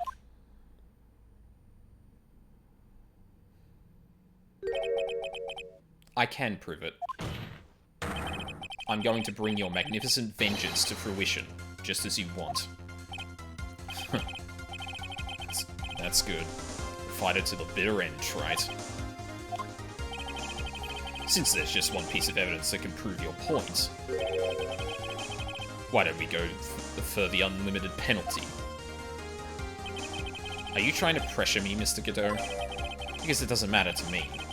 I've got the one piece of evidence I need. Give me a break. You've got nothing, trite. Just what do I do at a time like this? It's simple. I've got to think outside the box and approach this from a different angle. Alright then, Mr. Wright. Let's see what you've got.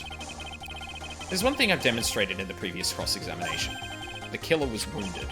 That was proven by the blood on the dagger. But we decided it was impossible for him to have hidden such a wound.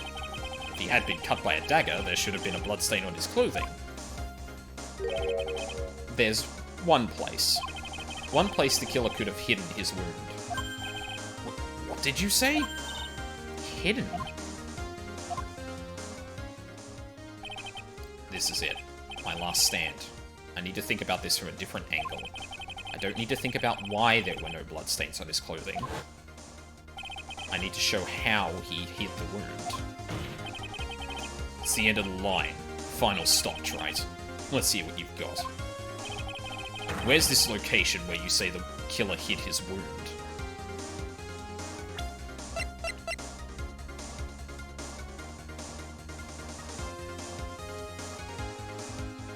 I mean, I would have said the mask, right?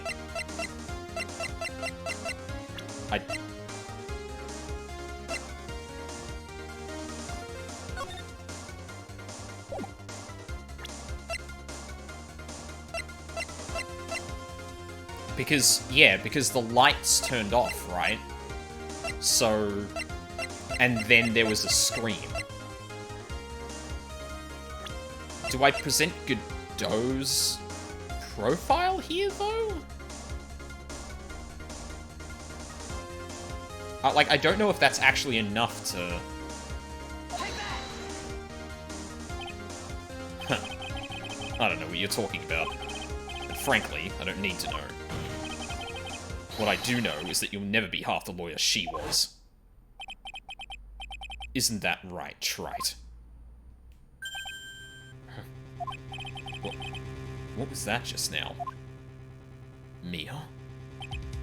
It can't be. You're living on through him? Even as we speak, you're still hiding the wound.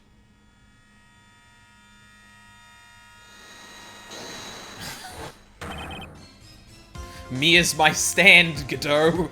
You can't defeat me. It's beneath your mask. During the fight, the red lights given off by the killer suddenly disappeared. Seconds later, the killer let out a scream. That's right. Your mask went flying off your face. Mr. Godot, would you mind removing your mask? If you have a dagger wound under there somewhere, then I'd say this whole case is solved.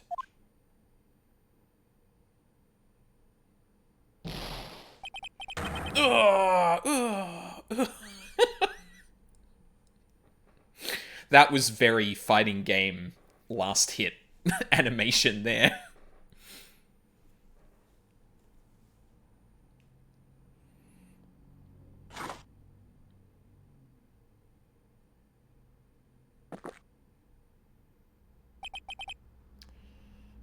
Just now, I saw her spirit in you.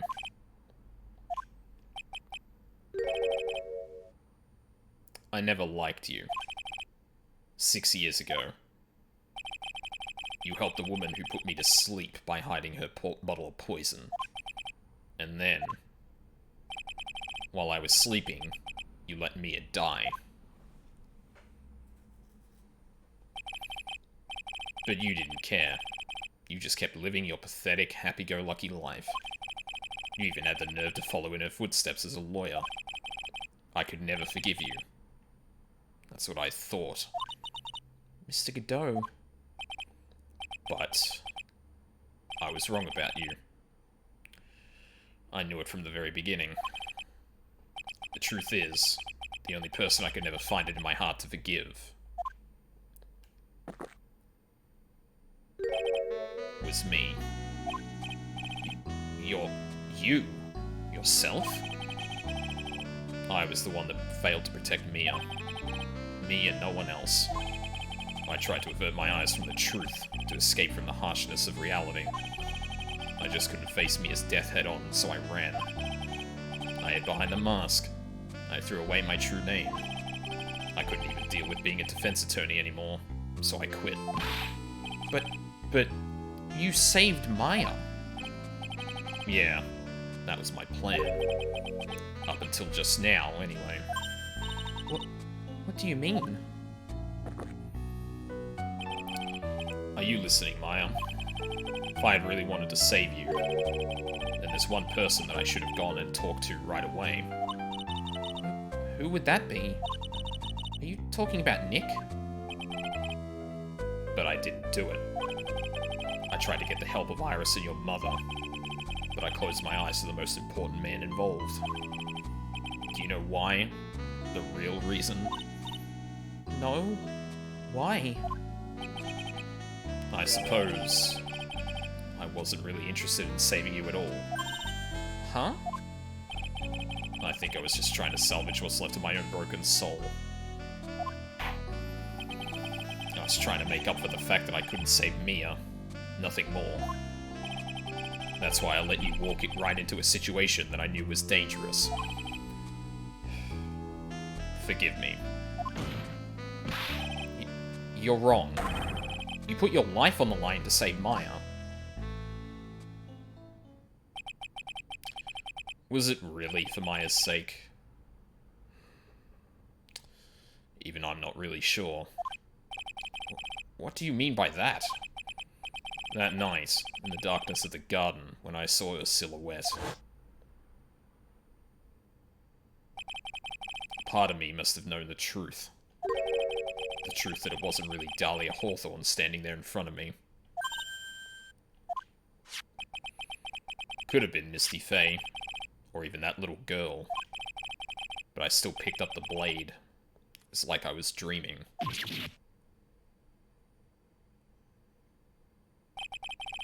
I'm not sure exactly what was going on in my mind at that point. Was I really motivated by the pure desire to protect Maya Faye? Or was it something else? Was it my hatred for a woman who had stolen everything from me 6 years earlier? Could it have been simply a desire for revenge? And now, I don't know anything anymore. I did learn something today, however. I finally realized that I was the arrogant one. I was just chasing an illusion. A fantasy. A stupid fantasy of defeating you in the courtroom. You were the one who made me realize my folly. You never ran away from Mia's death. Instead, you picked up where she left off, as a true defender of the people.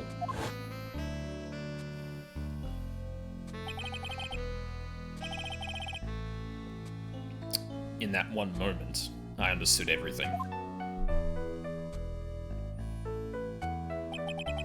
Mr. Godot.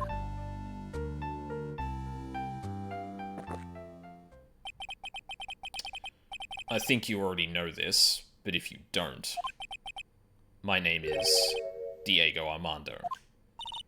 Mr. Armando, I believe in you. I know you were trying to save me.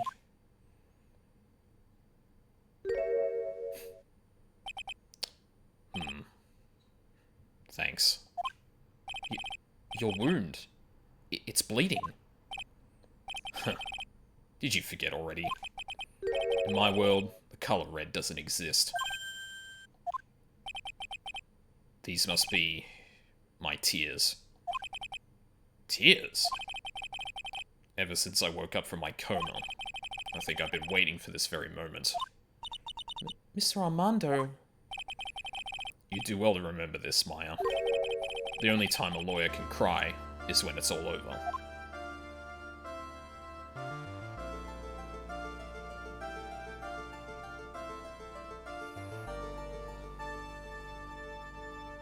So who were you defending again, Mr. Rice?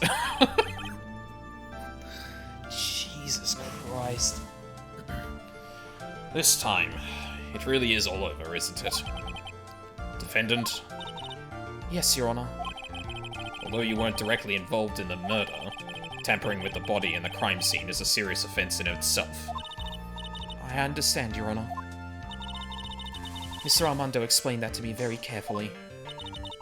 I knew the risk and I willingly cooperated anyway. Very well. Before I hand down my verdict, is there anything you'd like to say? Well, there is one thing. I'd like to say something to Mr. Wright. I want to apologize to you. Apologize? To me? For what? For the case 5 years ago, of course.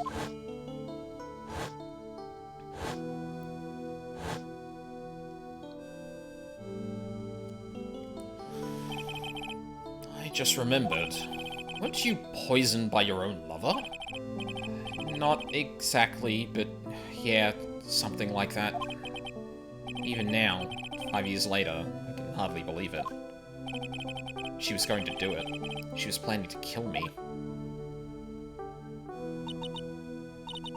It's not all that surprising. The two of you hardly knew each other. Huh? What do you mean? You and my sister, you only met twice.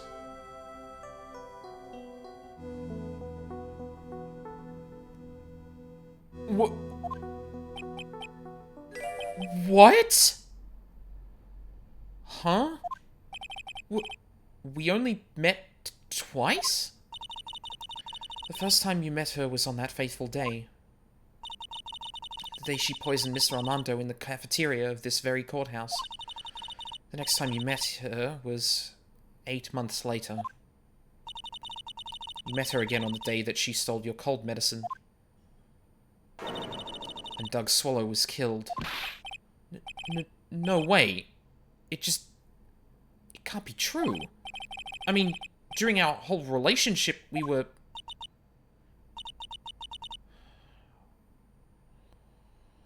Yeah, no fucking wonder. I've completely forgot. We never actually established why Iris was kind of sorry or, like, had to apologize to Wright, but they just fucking switched places? How did Phoenix... I mean, they've got different hair color, but it wouldn't be hard to, like, dye your hair, obviously, but, like... Christ. And I guess Phoenix was really naive back then, too, so he probably wouldn't have noticed all that much. For those 8 months, the woman that you thought was Dahlia Hawthorne wasn't actually my sister. Huh? It wasn't Dahlia? I hope one day you can forgive me, Feeny. You mean... That's right. I lied to you for 8 months. But why? Why would you do such a thing? Ever since she gave you the bottle that day, my sister was trying to get it back as soon as she possibly could. Right, but she probably didn't want to implicate herself by literally taking it off him and being seen with it. I would believe that. Because of the police investigation and their surveillance, Yeah. she couldn't move about freely. So that's why you... My sister, from the beginning, she was prepared for the worst. Prepared for the worst? She thought that you might somehow discover the truth. That's why she was always ready to deal with you at a moment's notice. You mean she was ready to kill me, don't you? She already had so much to answer for. I didn't want any more sins on her soul. I begged her not to do it, and she agreed to give me a chance. And that's why you came to me. You came to get the bottle pendant back from me in her place. But I couldn't get you to give it back. I failed at something even as simple as that. 8 months passed and I still couldn't get it back from you. Finally, my sister couldn't wait any longer. She didn't consult me about her plans for you that day. It was the first time that had ever happened. That was a bit strange, wasn't it? Up until that day, you two were partners in crime, and she would confer with you. I think she must have noticed. Huh? Noticed what? My feelings for you. If I had found out she was planning to kill you, I would have done whatever was necessary to stop her. Even if it meant her life. Or mine. Iris? After spending those 8 months by your side, my feelings towards you, they changed.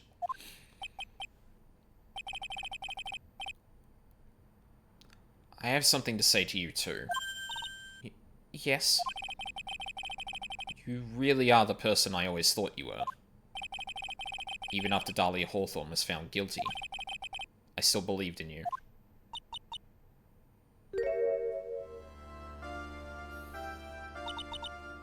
Thank you.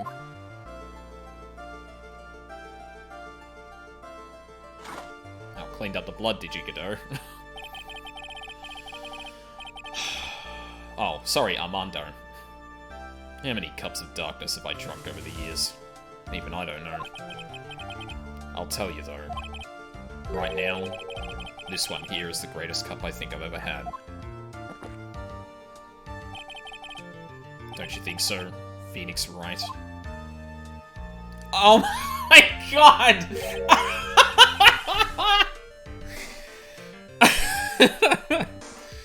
Yeah, I think you're right. The purpose of this trial was to rule on the murder of the victim, Elise Durnin. At some point, I expect you will be tried for your role as an accomplice in this case. I understand, Your Honor. Very well. On the charge of murder, I hereby find the defendant not guilty. Court is now adjourned.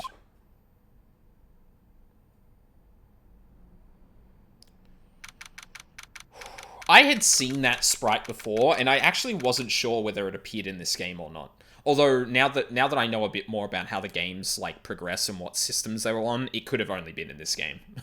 I think the next one in the series is still in this format, and I think the rest start to go into the 3D. I think. Honestly, can't really remember. Because I'm trying not to spoil myself on anything. So I guess it's all over. The way everything ended. Was justice really served? The man who risked his life to save Maya is being sent to prison by my own hand. Of course justice was served. Mia? I'm proud of you, Phoenix. Your defense was truly brilliant. But I couldn't save Mr. Armando. The man who cared so deeply for you. You're wrong, Phoenix. You did save Diego. You saved him in the only way possible. You mean, with that verdict? Sorry, I'm gonna save right here, because I feel like there's gonna be one of those things where it's like, present another bit of evidence before the end of the thing, and I don't want to miss what that is. For the very last case of the very last game. You mean, with that verdict? I think one day you'll understand too. Phoenix, I want you to remember one thing. You were as good out there today as any defense attorney could ever hope to be. There's nothing more you can learn from me. Mia? You've accomplished something I wasn't able to. I owe you a great deal. Thank you. Mia. I'm sure we'll meet again, someday, Phoenix. Handled lots of cases and seen a lot of things. And along this journey, I found myself asking just one question. What does it really mean to defend someone? I suppose today's case produced one possible answer. Nick? Maya? I guess it's just like my sis said. Mia? What did she say? That night, when I channeled Mia to get her advice on what to do, this is what she wrote back in my notebook. Don't worry, Phoenix will save everyone in the end. But come on, cut it out with that gloomy face. Can't you see? Me, Sis, I'm sure Iris too. We owe you for everything you have done for us, Nick. Maya. How? How can you be so bright and chipper after all that's happened? You were brutally attacked. You even saw your mother murdered. Youch! Francisca! Still a softie as always, Phoenix Wright. Excellent work, right? Huh? Mr. Edgeworth, when did you get back? Oh, that's right. I guess no one filled her in on that. Edgeworth and Francisca have actually been helping me. Helping you? If these two hadn't been here on the first day of the trial, the defense wouldn't have gotten anywhere. Wow. But where were you, Nick? I heard he fell into a river and caught a nasty cold which forced him to sleep all day. Yes, he laid in bed, shivering from his fever, with Iris's hood pulled over his head. Oh, ouch. Talk about embarrassing, Nick. You definitely need more training. Anyway, thank you, Mr. Edgeworth. And you too, Francisca. I don't suppose... Oh, God. There's room for me in this group hug, is there? Oh, Larry. What's with the, longer than usual face? I realized something when I was reborn. I realized that Larry was never of any use to anyone. Not even once.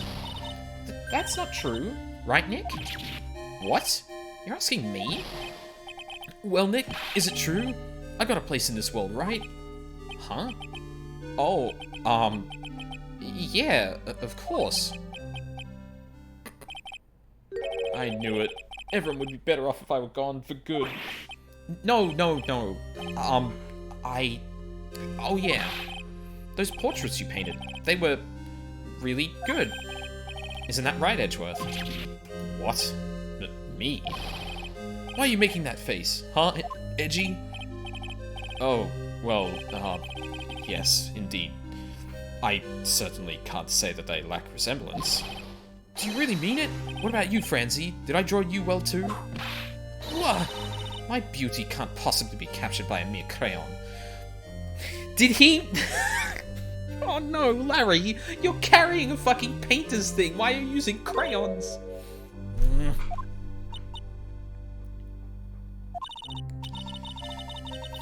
Nevertheless, I recognize the effort you put into it, and that's worth something. So then, you'll do it? Like you promised? You're going to model for the next picture book, Francie's Whippity Whip trick. Ah! Don't get carried away. Well, how about that? I guess painting portraits is the only thing I'm good at. Painting a pearl was pretty darn good too, if you ask me. Huh? Now that you mention it, I haven't seen her around. Pearls? Where could she have gone? Only she would have made a beeline for Maya. Oh, I'll go look for her. Be right back. Wasn't she, like, right here when she was Mia? Hey, Pearly! Right. You seem to be uncharacteristically puzzled. I suspect you are wondering how Maya could be so cheerful despite all that has happened. Yeah. To be honest, I can't understand it either. Francisca. That's right. She lost her father fairly recently as well. I think I understand how she feels. Maya is a much wiser person than she appears, and I think she realizes something. Now is exactly the time when she needs to be as strong as she can. What do you mean by now is exactly the time? Maya wasn't the only one that was badly wounded by this incident. In fact, there was someone that was hurt far more deeply than she. I believe it's for that person that Maya is trying her best not to cry. Someone who is hurt more deeply than Maya? Edgeworth, I think I'm starting to understand too. Alright, I'm gonna save here instead. Oh shit. I just burst that, didn't I? God damn it. I've been fighting the urge to pick that pimple for whole days. Ow! Then tell me, Phoenix Wright, who is Maya Fey being strong for? Pearls. Pearl Fey. Poor kid. After all, the reason that she worked so hard to follow the instructions was because she loved and believed in her mother, Morgan. It's for the good of the Fey clan. I'm sure she believed in every last word. She thought she was doing it for Maya. That's why she was so happy. Shows how truly devoted she is to Maya.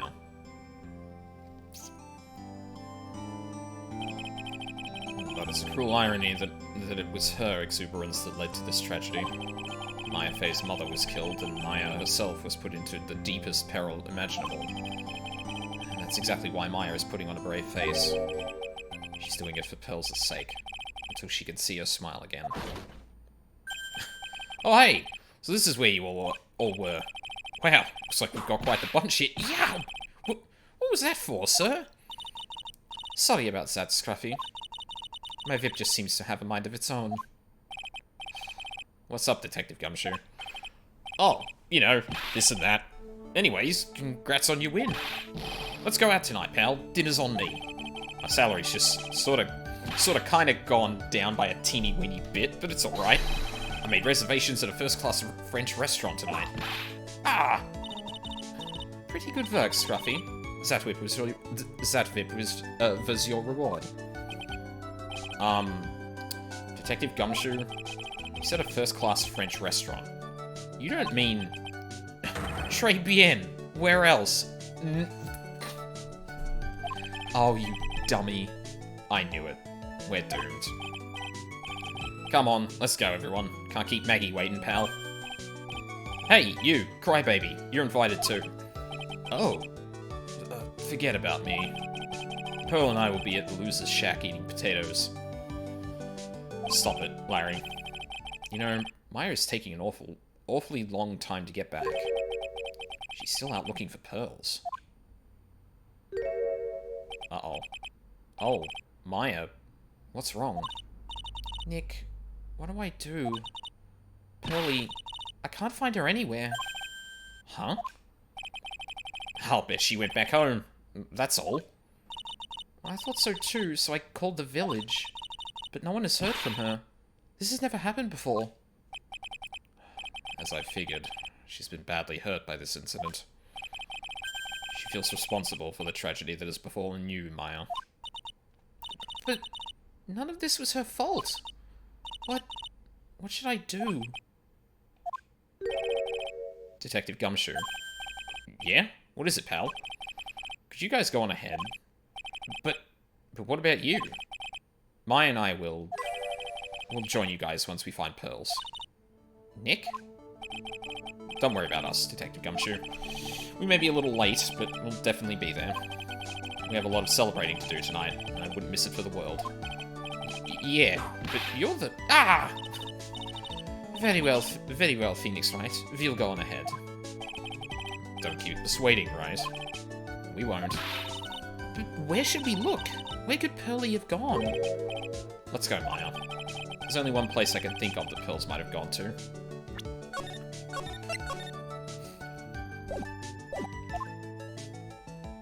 Yeah, I hope I didn't have to actually answer that, but... Oh. Asakura Temple. For pearls, I bet this is a very important place. After all, it's where this whole incident started. What's this? You're all back again so soon? Sister Bikini. Oh, Sister Bikini. I thought we'd be eating mashed potatoes alone tonight. So she's here? Pearlie is here? She's in the training hall. Why don't you hurry along and go see her? Okay. Poster's cleaned up too. Pearlie's not here. Ah. Maya, the hanging scroll. Ah. Someone cleaned it off. Oh, someone cleaned it off. It's gotta be pearls. Ah! Mystic Maya! But Pearlie... Why did you just leave like that? Mystic Maya... Aww.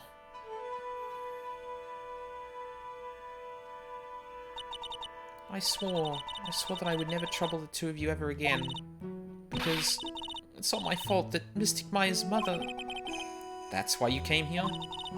It's the least I could do, to pray for your happiness. You don't have to do that, Pearly. It wasn't your fault. You didn't do anything wrong. Of course, I'm sad that my mother is gone, but... How do I say this? I'm still happy. You don't have to lie just to make me feel better. No, really. It's true. The only reason I'm still here is... at all is thanks to everyone who was there for me. My sis, my mother, Mr. Armando, Nick, and you. If even one of you weren't there, I'm sure I wouldn't still be alive right now. That's why I have to be strong. For all the people that were there for me when I needed them. That's all I can really do. Mystic Maya. I'm impressed. You truly are the daughter of Mystic Misty. Sister Bikini? Your mother, Mystic Misty, was a strong woman indeed. I want to tell you what she said to me that night. After dishonoring the good name of Kurain, I don't have the right to face my daughter. But still, Maya is always in my thoughts. It's true. She'll always be with me, until the day I die. Your spirit was with her. That's why your mother was so strong. Even at the end, I'm sure she had no regrets. She'll always be with me until the day I die, huh? Huh? There's a rule or something all masters are to follow, isn't there? To never take the charm off until the day you die. That's the Master's talisman. The thing that Misty kept by her heart and would never take off. It wasn't the container that was important. Rather, it was the contents. That's... a photo? Ah. Mother. It's only natural for living creatures to fight to protect their own lives. But what makes us human is that we fight for others. But who do you fight for? How hard must you fight? That's the true measure of what human life is worth. We defense attorneys are warriors who are constantly challenged by that question. Oh my god! It was already broken!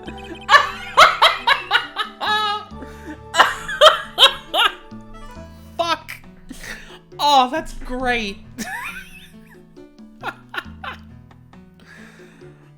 Oh, god damn. That's amazing.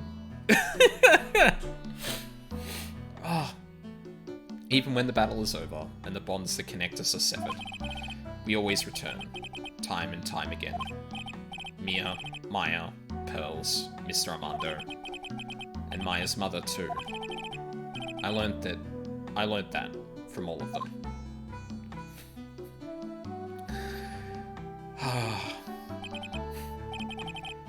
Well, shall we get going? Everyone is waiting. Ah, This is a day to remember. A day when a lot of things were finally put to rest.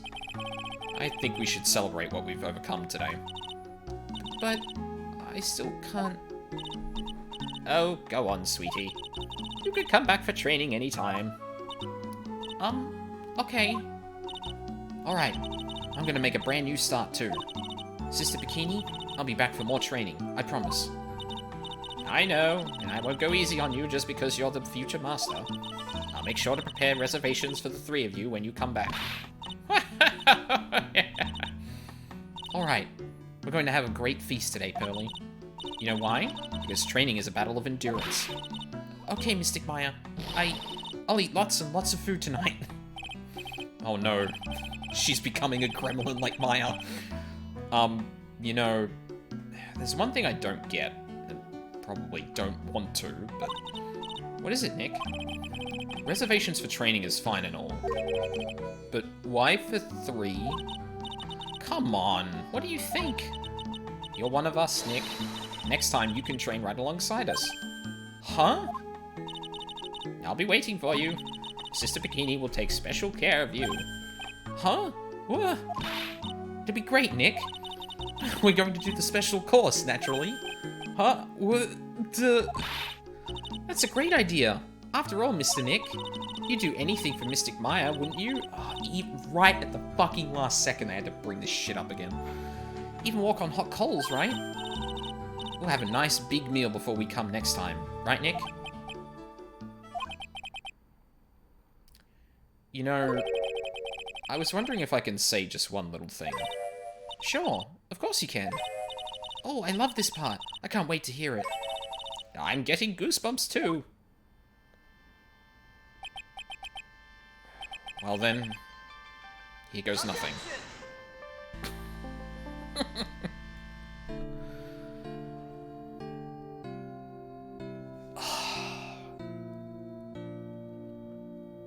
That's the best case in the entire game.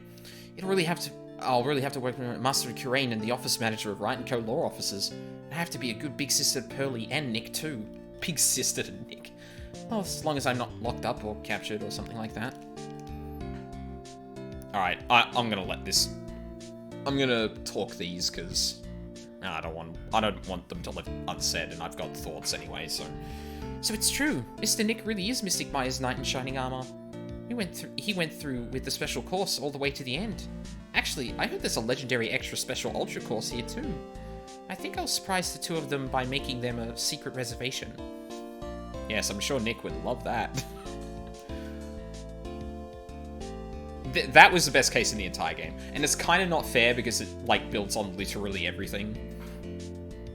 Maggie bought me a brand new coat as a present, pal. I feel 10 years younger. I'll never take it off. Yes, but somehow you just don't seem the same. I guess a dirty, shabby old overcoat is just more detective-like, sir. Don't worry about it. In the name of love, a man will soil himself silly. Phrasing. Gumshoe. Mr. Wright, I am once again in your debt. Thanks to you, the Treasures of Kurain exhibit was a great success. I even got to see Miss Von Karma, who I hadn't seen in almost a year. She taught me how to use a whip, and said that I must show you what I've learned. Phoenix immediately bolts. But yeah, like, it's kind of not fair because, like, it was the culmination of this entire trilogy, you know? Desi and I started a company called Master Consulting. We're dedicated to stopping the evil plans of all the criminals in the city. Our motto is, cut it out, please! Pretty cute, huh? Well, we also sell plans to the criminals as a kind of side business. I wonder if that's okay. Sometimes I think maybe we're the worst. I love those two so much. God damn. I thought you'd come up more. I wanted to show my appreciation to Mr. Wright for exterminating Don Tigre. So I sent him 500,000 and a tea set. A special thick tea. One I mixed with my own two hands. I bet he's drinking it right now. Win through compromise. I wish you came up more.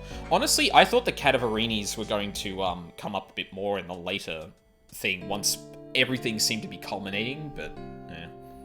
I'm just old and in the way, wrinkly, grumpy kind of. At least that's what I thought. But my grandkids had a birthday party for me the other day. Talk about embarrassing. 69 years old and I cried like a baby with a dirty diaper. I know that's not his voice, but I think the other one I was giving him was obnoxious and sore in my throat, so yeah. Oh, you. As usual, we have an abundance of work to do. We've hired a new programmer to replace Glen Elk.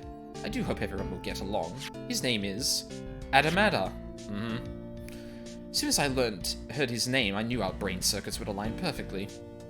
Yeah, one thing I didn't realize is that all of the programmers' names are all palindromes, so they're spelt the same forwards as they are backwards, minus spaces.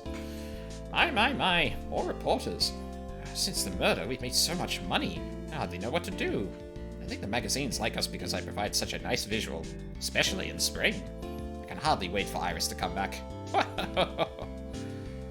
wouldn't she be being tried for an accessory to murder at this point? I wonder if we're going to see her.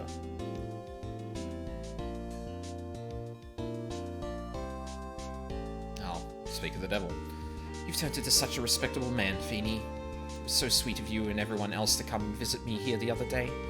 Of course, I was happy that you constantly had your eyes on me, but I felt kind of bad when the little one slapped you so hard you got a nosebleed.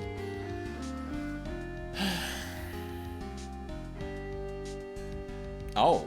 Objection! Of course. Ben Judd, yeah. Objection! I actually don't know who voiced everyone. Sion King. Objection! Christina Catano. Oh, God, that hair flip's great. Objection! There's the man. James C. Wilson.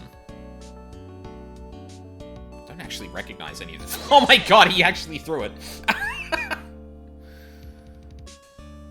Oh, god damn. I didn't think they'd actually show that sprite, because I don't think we ever saw it. Oh god. You did a number with Winston Payne, my dude. Fucking brilliant. Oh no. What's this? I'm back from a long and tiring vacation and no one is here to greet me. I guess while I was gone, my little whippersnapper buddy quit and now I've got no one. What kind of lonely, crazy security room is this supposed to be anyway? What with all the flashing lights and switches? I feel like some sort of space alien. And now what am I going to do with all these macadamia nuts if I bring... okay, that's... Yep, you're going. Alright.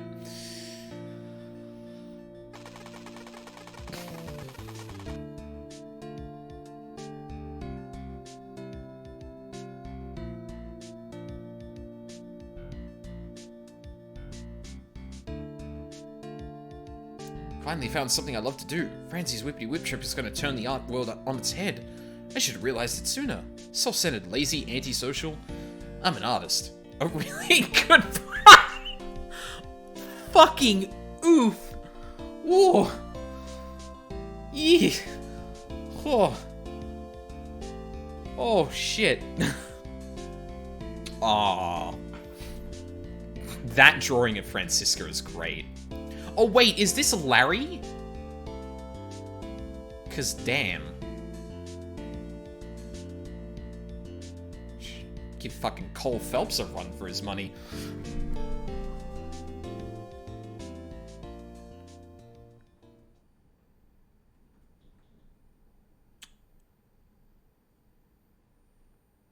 Lawyer only cries once it's all over. Was an achievement I just got, for the record. Well, it's all over.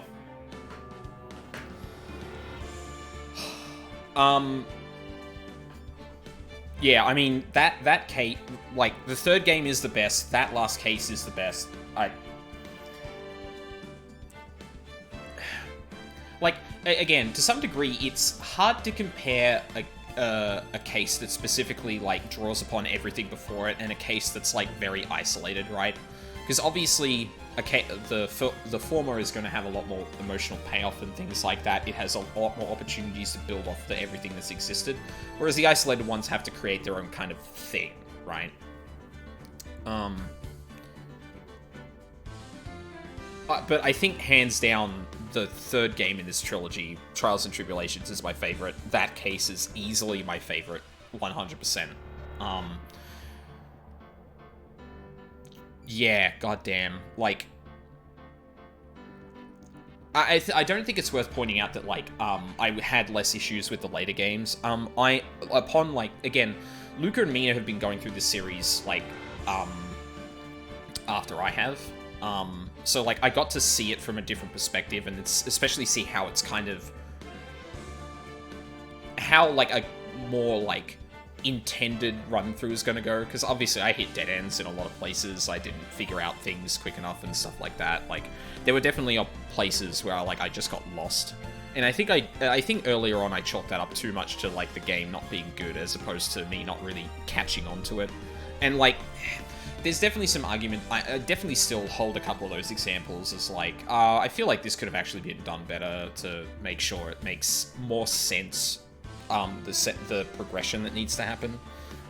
But overall, this trilogy has just been fucking a great time to experience. Yeah. Nothing much else to say, really. Ace Attorney is good, actually. The coldest take of 2021. Yeah, goddamn. I'll be honest, like, I didn't think Godot was or Armando was gonna have such a big turnaround. But I guess it kind of still tracks with his whole, I mean, I say misogynist, like, it's a very, like, I want to say, like, patriarchal sort of view of things, where, like, men protect women, and, like, he feels like he failed, so he projects a lot of that anger onto everyone else and uses that as a justification. I didn't think it was actually going to go through the bit where it's like, oh, okay, I was wrong, shit, this is why I was wrong, fuck, Phoenix, you're actually right. I didn't think it was going to go that far with it, but, yeah. I don't know how much more I have to say, honestly, because, yeah. It's really fucking good. That last case was phenomenal, and, I can see why this spawned, like, so much. I can very clearly see why this inspired and spawned so many other, like, games in this vein. It's just... yeah. It's fucking phenomenal. So, I know that the next trilogy is, like, available on Android, which I can stream in some ways. Like I said, though, I'm not going to be going on to the next Ace Attorney trilogy just yet.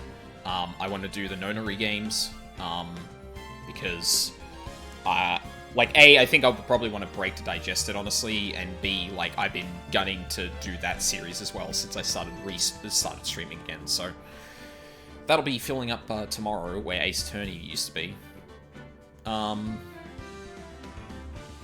Yeah.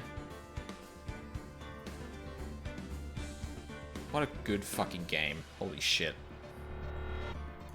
Let's see if Luca is still streaming. She isn't. Damn it, she finished before me. God damn it. Ah! That's alright. I clearly was taking a lot longer on everything. I was clearly taking a lot longer on almost every case, like, because I was obviously, A, I was doing it by myself, B, I definitely got thrown in a loop more than once, more than a handful of times, but yeah. I think we might go raid Charles then. He's doing 14. I was thinking of doing 14 as well, but I'm not really feeling it right at this moment. Besides, like, 2.5 hours is a good time for this, I feel. Plus, I want to go eat. I haven't eaten lunch. Yeah. So, for those lurking, we are going to go and raid Charles. He's playing 14. He's a good bean. Charles Robin. Is that how his username... is that his Twitch username? Yes, that should be right.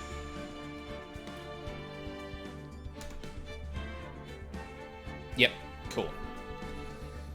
Yeah, so we're gonna go and take it over to Charles. I'm curious how his journey through 14 is gonna go, honestly. He's, yeah, he's had an interesting experience with 14. Like, he knows a lot more about the later expansions than ARR, which I'm curious how that would actually color his view on everything. So, like, I've been like trying to watch his 14 streams when I can. But yeah. Anyway, I should probably talk about what's happening. So tomorrow we're going to start the Nonary games, 999. That's going to be a good time. I hope this week I can start up Strikers again. I've just got to sort out what the fuck I'm going to do with my PS4 in this new setup. And then, yeah, for the weekends, it's going to be the Nonary games for undetermined amount of time, because I don't know how long those are going to be, especially if I'm trying to get all endings. I've got sources for guidance, so I should be alright to, like, be fairly laser focused on getting them and not dawdling or anything, but yeah, that should be good. So thank you very much for watching live or on the VODs. I really appreciate it. I hope you all have a lovely day, and I hope to see you all next time.